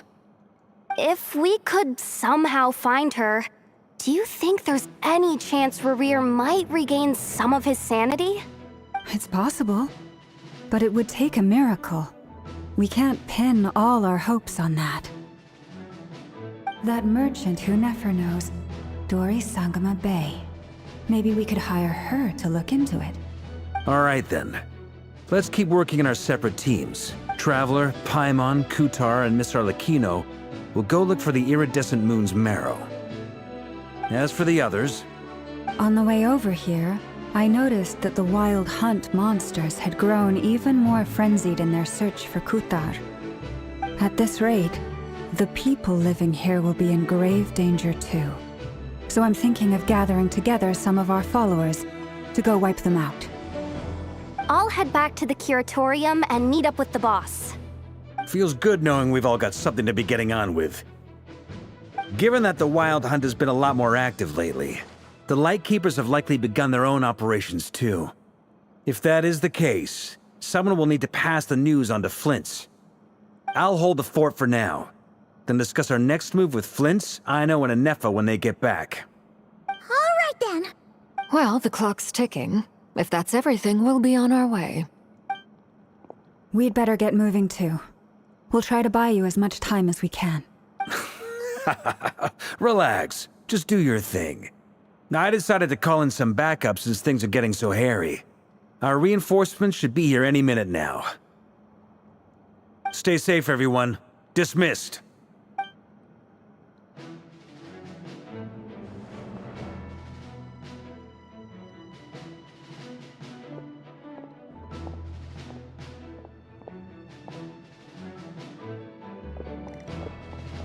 We're back. Did we get here a little early? Or a little late? A tad late. The others have already set off. To summarize, our resident moon goddess has found us a new ally, and Boss Nefer has uncovered some promising info. Everything going smoothly on your end? Not great. I don't know how long we can stall them for. The decoys are getting taken out way faster than we imagined. I'm gonna make some more later, but I need a timeout first. I'm so tired right now. Oh, right! Inefa, could you fill in Uncle Varka on what we just discussed with Flint's? Sure. Uncle Varka, you previously told us about how when you went to investigate a source of the Wild Hunt in Amsvartnir, you discovered that it was just a diversion.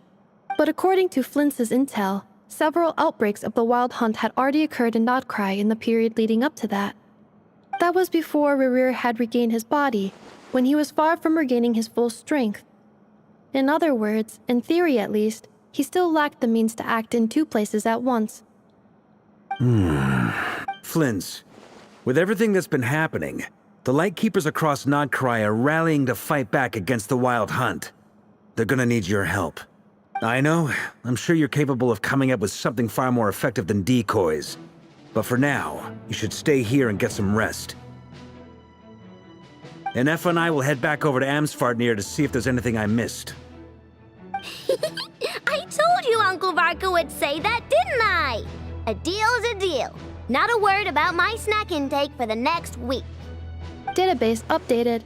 Reliability of Aino's predictions increased. What does that mean? They were betting on how you'd respond after hearing their intel. It's the obvious choice, isn't it? That's hardly worth betting on. We already decided that Anefa should go investigate the situation over at Amsvartnir on her own. You might as well stay here and keep watch. Someone needs to hang back and oversee our strategy meetings. And besides, you still haven't fully recovered from ambushing Rerir. So I've ended up with the easiest assignment. Well, I appreciate it, everyone. See you when you get back.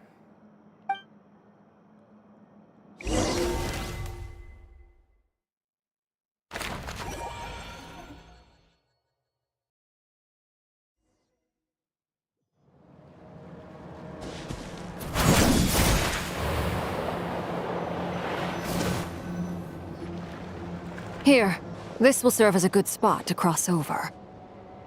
Arlecchino, hold up a second! Since you brought us all this way, would you mind telling us what you've got planned? We still haven't got the slightest idea what's going on here. And if even Columbina doesn't know where the iridescent moon's marrow is, how do you? Simple. Because I am an inheritor of the royal bloodline of the Crimson Moon, and one of the last surviving embers of the Two Worlds' flames. Huh?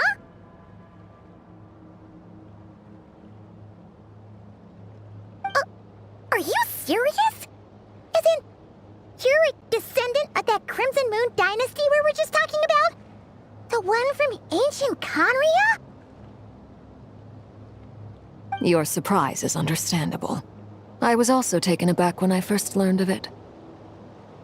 But the more I thought about it, the more I realized the signs had been there all along. When I was young, I discovered I could wield a very special kind of fire. It coursed like blood through my veins and smoldered away inside my nerves. What's more, whenever I experienced strong bursts of emotion or drew too deeply on this power, it was like some kind of presence within the fire would begin to gnaw away at me, consuming me from the inside out. Exactly. That is why my hands are like this, too. At first, I saw it only as a curse, but once I became a harbinger, the jester apprised me of the truth. Together with my own investigations, over the past few years, there are several things that I have gradually come to understand. For instance, take the so-called Crimson Moon. In truth, it is nothing more than the shattered remnants of the iridescent moon, fused with the abyss to prolong its lifespan. Since this blood flame was bestowed upon me by the Crimson Moon, it is a fusion of the iridescent moon's former power and the corruption of the abyss. You all understand the nature of the abyss well enough. I draw upon its power, and in return, it hungers for my soul. This strange blackness is the mark of corruption it has left behind. If I recall correctly, you once told me that if the corruption ever made it to your heart, you'd become a completely different person. Yes, and that's the reason I'm always careful not to push my power too far. It's essentially a never-ending tug-of-war. Whew. Sounds intense. Anyway, the rest of my story can wait. Is there anything else about the Crimson Moon or the Iridescent Moon that you're unclear about? Paimon has a question. So, the Crimson Moon that the Carians used to worship was actually the Iridescent Moon, right? Which was one of the three Moon Sisters. Does that mean that the Carians were to the Crimson Moon as the Frost Moon Scions are to the Frost Moon? So much of that history has been lost. We have no way of knowing exactly what they were like. But I would suspect that the Conrians weren't as devout in their moon worship as it might appear. The iridescent moon's remains simply served as their link to the abyss. Later on, perhaps someone discovered a way to make direct contact with the abyss. Or maybe there was some kind of ideological divide. Either way, a dissenting faction staged a coup and drove out the royal heirs of the Crimson Moon dynasty. Still, even with the dark sun looming high overhead, the Crimson Moon's glow never truly faded. If you want living proof, it's standing right before you. The first time we met, I sensed something familiar in your presence. When I looked at you, I felt I could see that mysterious red moon in the corner of my eye. In your flames, I saw its broken image, surrounded by a strange black aura. Well, I appreciate that you kept it to yourself. Much about the Crimson Moon is still a mystery, and I'd prefer not to end up as the object of an insane research project. Anyway, time is against us here, so if there's any other questions, they'll have to wait. I just want to make sure I've got one thing straight. In her letter, Sandrone mentioned that since you are unable to contain the iridescent moon's marrow yourself, you intend to leave it in my custody. Correct? That's right. For now, it's the only way I can pay you back for your help. The iridescent moon is already part of who you are. So with its marrow in your possession, you'll be even more powerful than before. Deal. Then let's get started. Get what started? What does this place have to do with the Crimson Moon? When I first became a Harbinger, the Jester gave me a book called Paranhari, also known as Leobranto Inamorato. You should be able to buy a copy next time you're in Fontaine. It's a love story set in the Crimson Moon era, but setting aside the tangled romances of its characters, it also records a few interesting details. In the Crimson Moon era, or so the story goes, there was an orphanage that received children from beyond the bounds of this world, and subjected them to a peculiar induction ceremony. Beyond the bounds of this world? For real? And what kind of induction ceremony? The Crimson Moon sages looked beyond this world for beings with powers that surpassed the gods. But fearing they might lose control, they subjected these children to a process of refinement. They made these children crawl up a fireplace and kept asking them, "Have you died? Did you see it?" Until they finally admitted to having died and seen a crimson moon. The adults embraced the children who passed the ritual, telling them, "Within the fireplace, you have traversed the flames between two worlds. Here and now, you are born anew." The book leaves much unsaid, but I suspect that this was their way of branding the children they had enrolled, leaving an indelible mark upon them so that they would forever live in the Crimson Moon's light.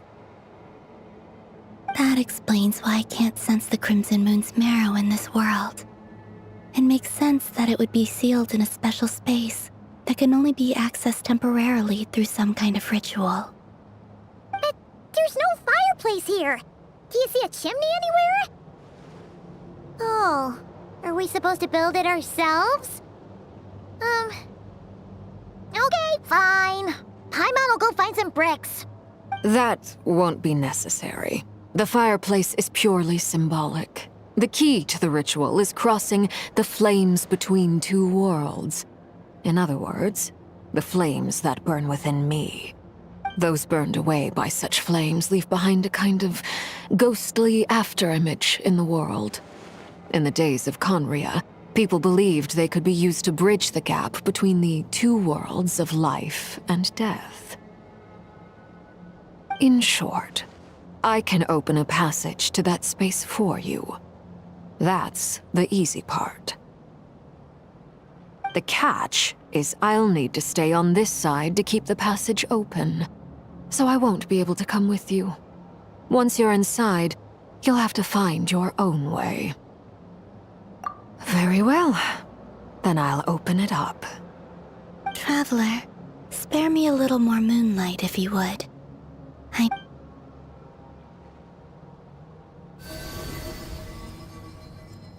Thank you. I feel like I've recovered some of my strength now. It should be enough to move us across short distances and confront whatever dangers might await.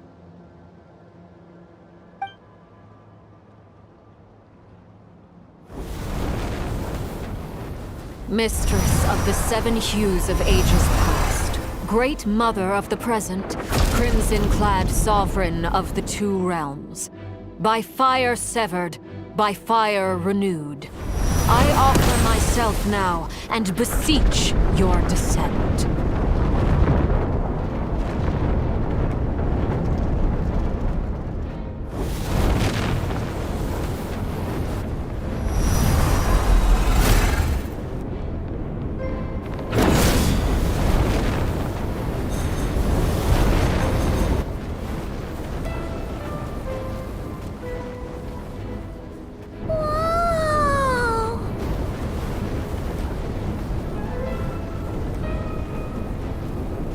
One word of advice. As you're crossing over, no matter what voices you hear, do not answer. Got it. I sense a sinister gloom inside, but also the familiar light of the moon. I feel that I am about to meet an old friend who has changed beyond all recognition. All right, let's go.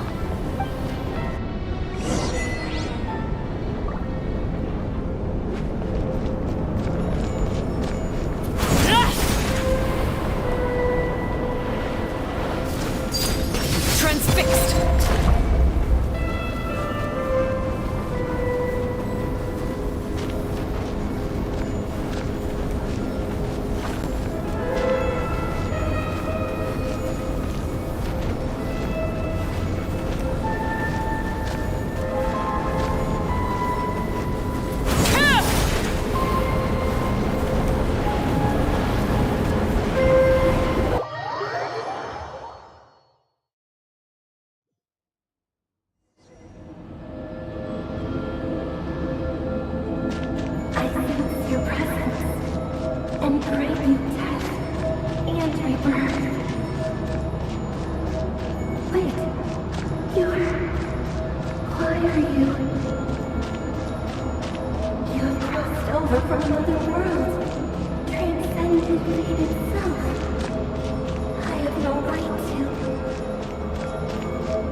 What a tragic sight. Fragments of your broken body, seized by the abyss and hung up aloft like mummified remains. Iridescent moon, was this truly what you wished for? Careful! There's something spooky about this place. Feels like something is lurking in the fog. Paimon's right behind you. Whatever you do, don't run off without her.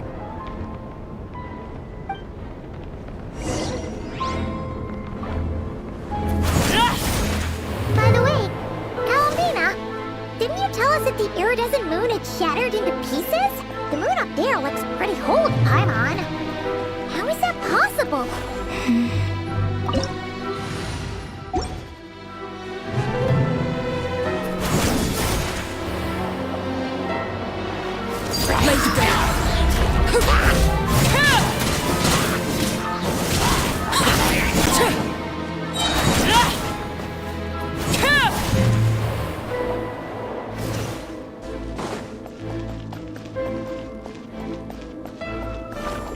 Just like I thought. It was only a facade.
This is where you fall.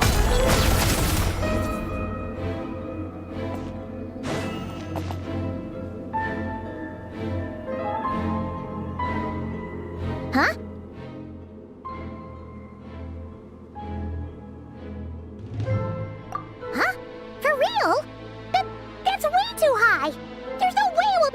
touch it!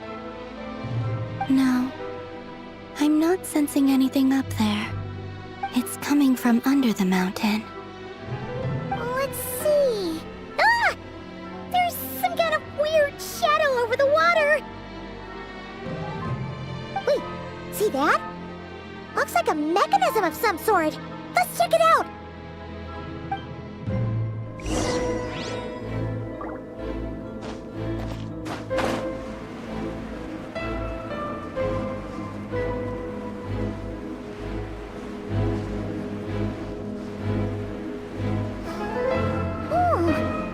Looks like a device from the time of Kalia. Maybe people once came here to study the Crimson Moon's domain, and they left this behind. Oh, if we can activate it, we might find some clues.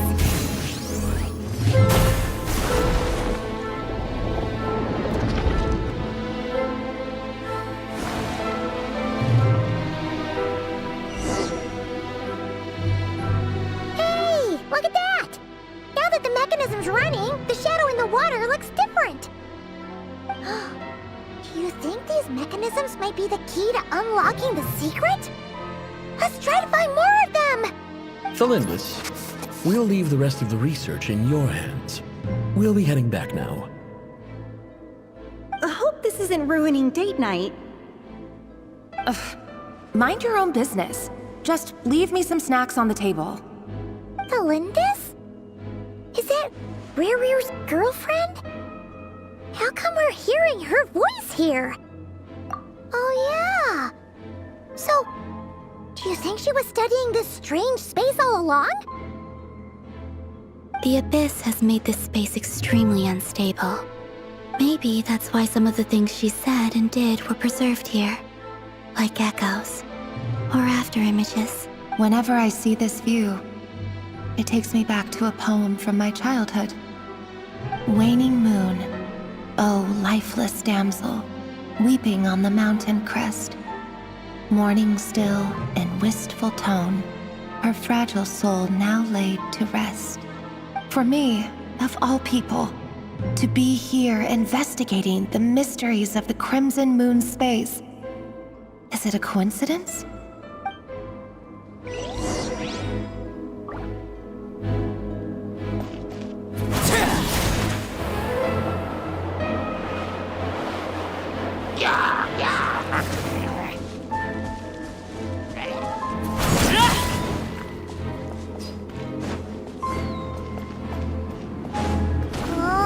Looks like the Abyss has messed up this mechanism.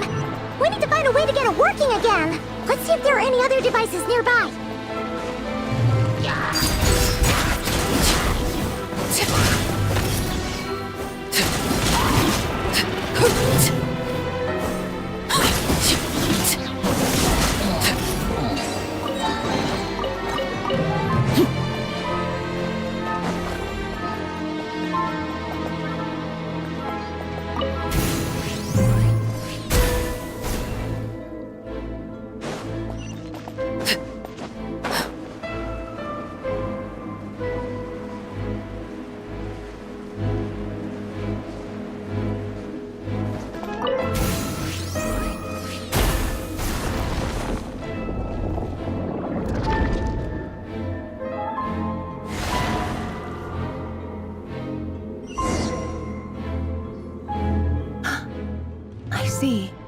So the moon marrow, or rather the power of the 3 moons, is the key to unlocking... If it really does exist, then maybe this madness can finally be put to an end.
With the Abyss inhibitors in place, I should be able to access the chamber with the moon marrow. Oh, Rerir, with every step you take, you're drifting further from what you truly desire. But you're not the root of the problem. Ever since that outsider set foot in Conria, the Vinster King has sunken deeper into madness.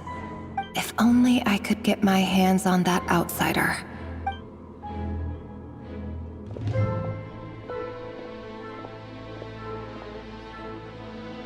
Hey look! The moon's reflection is back to normal!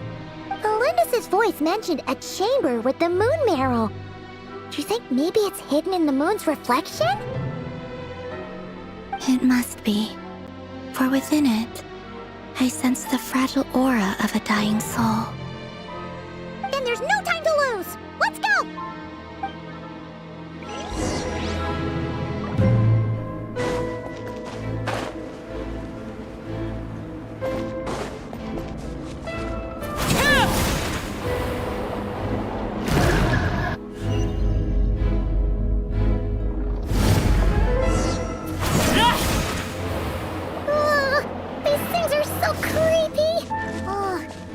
Looks like we'll have to destroy them if we want to get to the iridescent moon's marrow.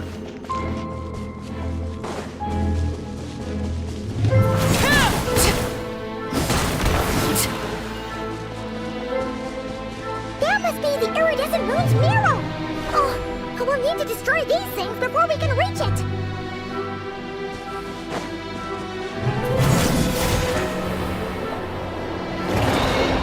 Overruled! Witness my rise! Laid bare! Let my name echo in song! Now ye shall perish! Illusion shattered!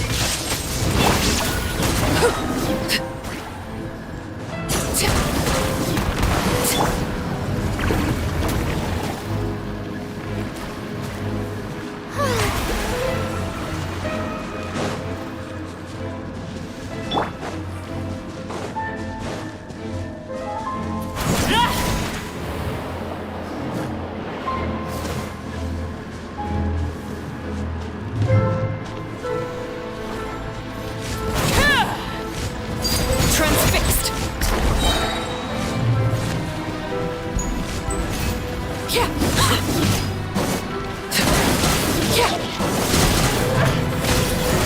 This is where you fall.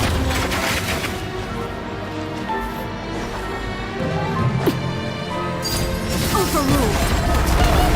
We're so close!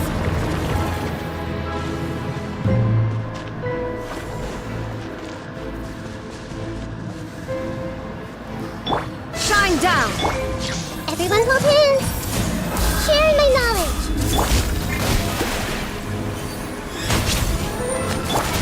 Inazuma shines eternal! There is no escape! Let the world collide! Go! Laid bare!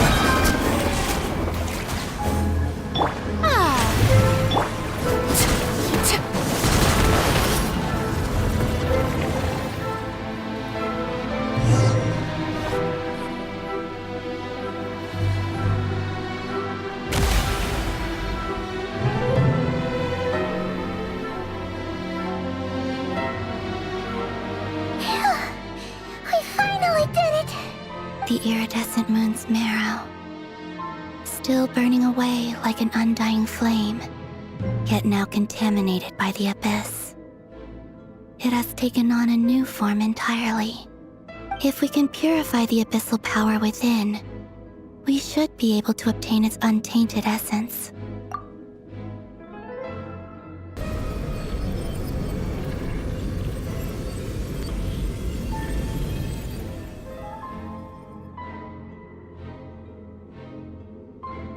It's so cold.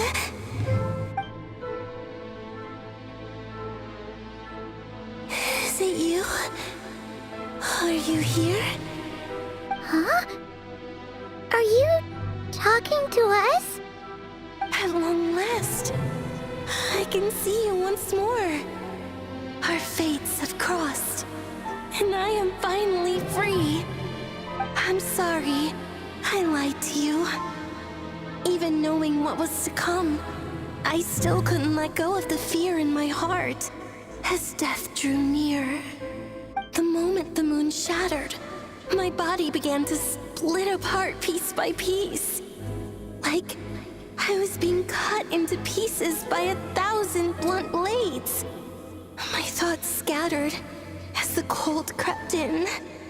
But I could not bear to fade away like that. Tell me, what was it that brought you to us all that time ago? If only I had possessed your courage, then I might have been spared this torment more painful than death. You look so puzzled. That's how I felt too when I first saw you. But trust me when I say that everything happens for a reason. Farewell, Hypo.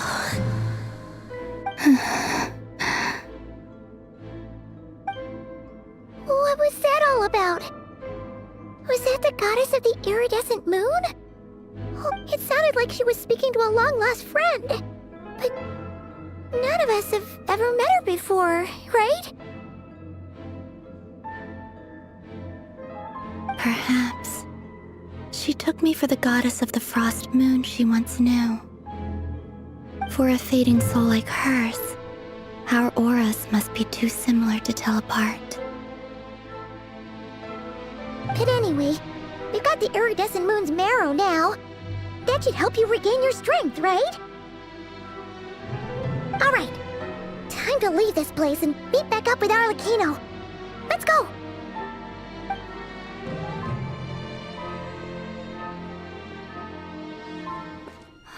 That's odd.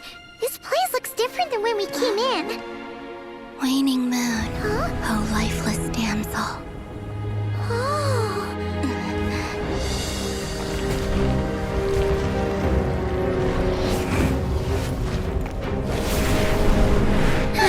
Hurry! The place is collapsing! It wants to trap us here. Who's it? The Abyss? Now we've taken the moon marrow. All that's left here is a dark will.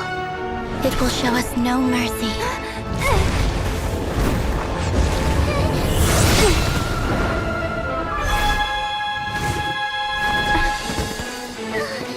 Give it back! The crimson moons! My marrow! My heart!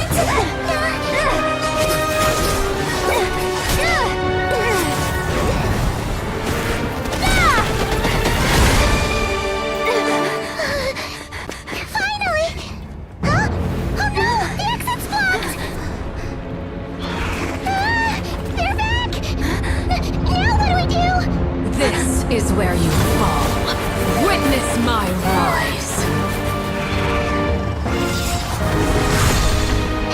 What are you waiting for?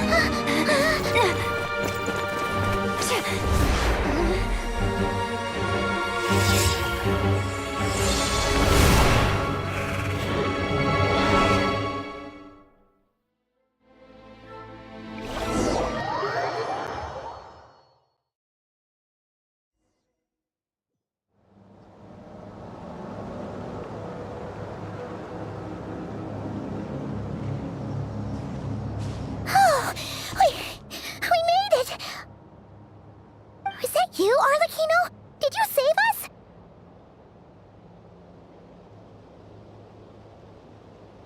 Wait, your hands! They're... Oh, this? Don't worry. It's a small price to pay. The Abyss wanted to trap you inside, and I defied its will by bringing you out. No wonder it's a little angry.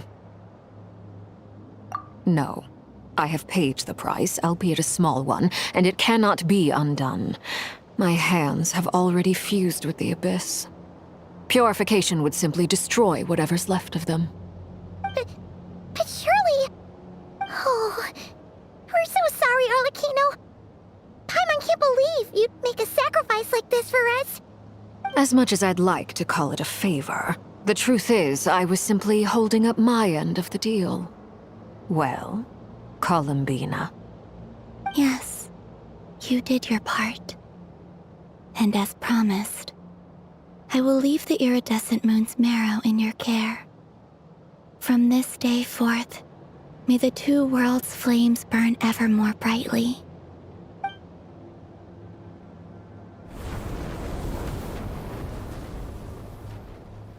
I'll take that as a blessing.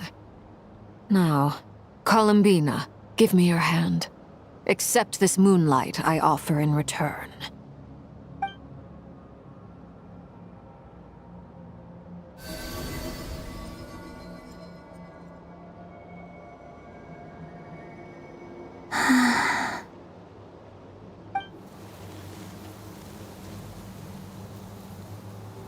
Feeling stronger?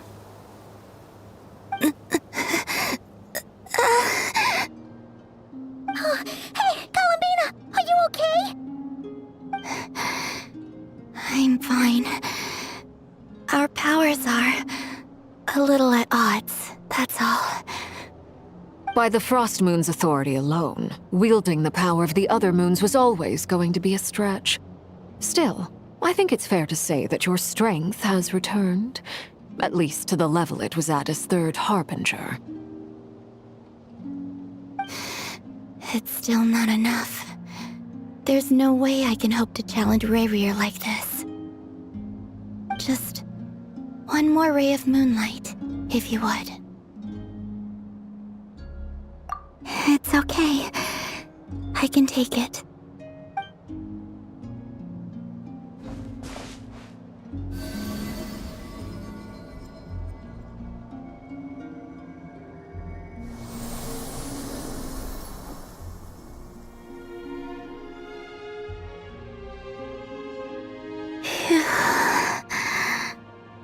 How about now? Fighting fit? At the very least, I won't have to stay hidden like before. I want to see him gone from Not Cry. The Rayheer of Solnari and his wild hunt must be sent back where they belong. Well, it's good to have something to aim for. You certainly seem more alive now than you did earlier. When I first met you, you didn't strike me as a ray of moonlight. More like a wisp of fog drifting in from who knows where, ready to scatter at the first sign of a breeze. But now, you're full of vitality, just like the Frost Moon, once the brightest of them all. May you keep shining, Columbina. This is who you are. Thank you. Look after yourself too, Arlecchino. I know you have plans of your own, and that's why you're always seeking to grow stronger. But whatever you're after, don't let the Abyss take a hold of you. I do not wish to see you go down the same path as Rayrier. I appreciate the concern, Columbina. Although perhaps it's time you took a new name. A new name? Kutar, the Moon Maiden, Columbina. They're nothing more than code names. They describe who she is and the roles she's played, but they're not her real name. We often use code names in the House of the Hearth, too. But it's knowing your real name that keeps you grounded. Up till now, you've been living a wandering life, so you've probably never really cared. All I'll say is this. Once you've defeated Rayrier, give it some thought. All right, that's it from me. I'll get you back safely first, then go meet up with Sandrone. You're the best! I appreciate the gesture. It speaks to your good character. Anyway, let's get going. There are more urgent things to do right now than trade compliments.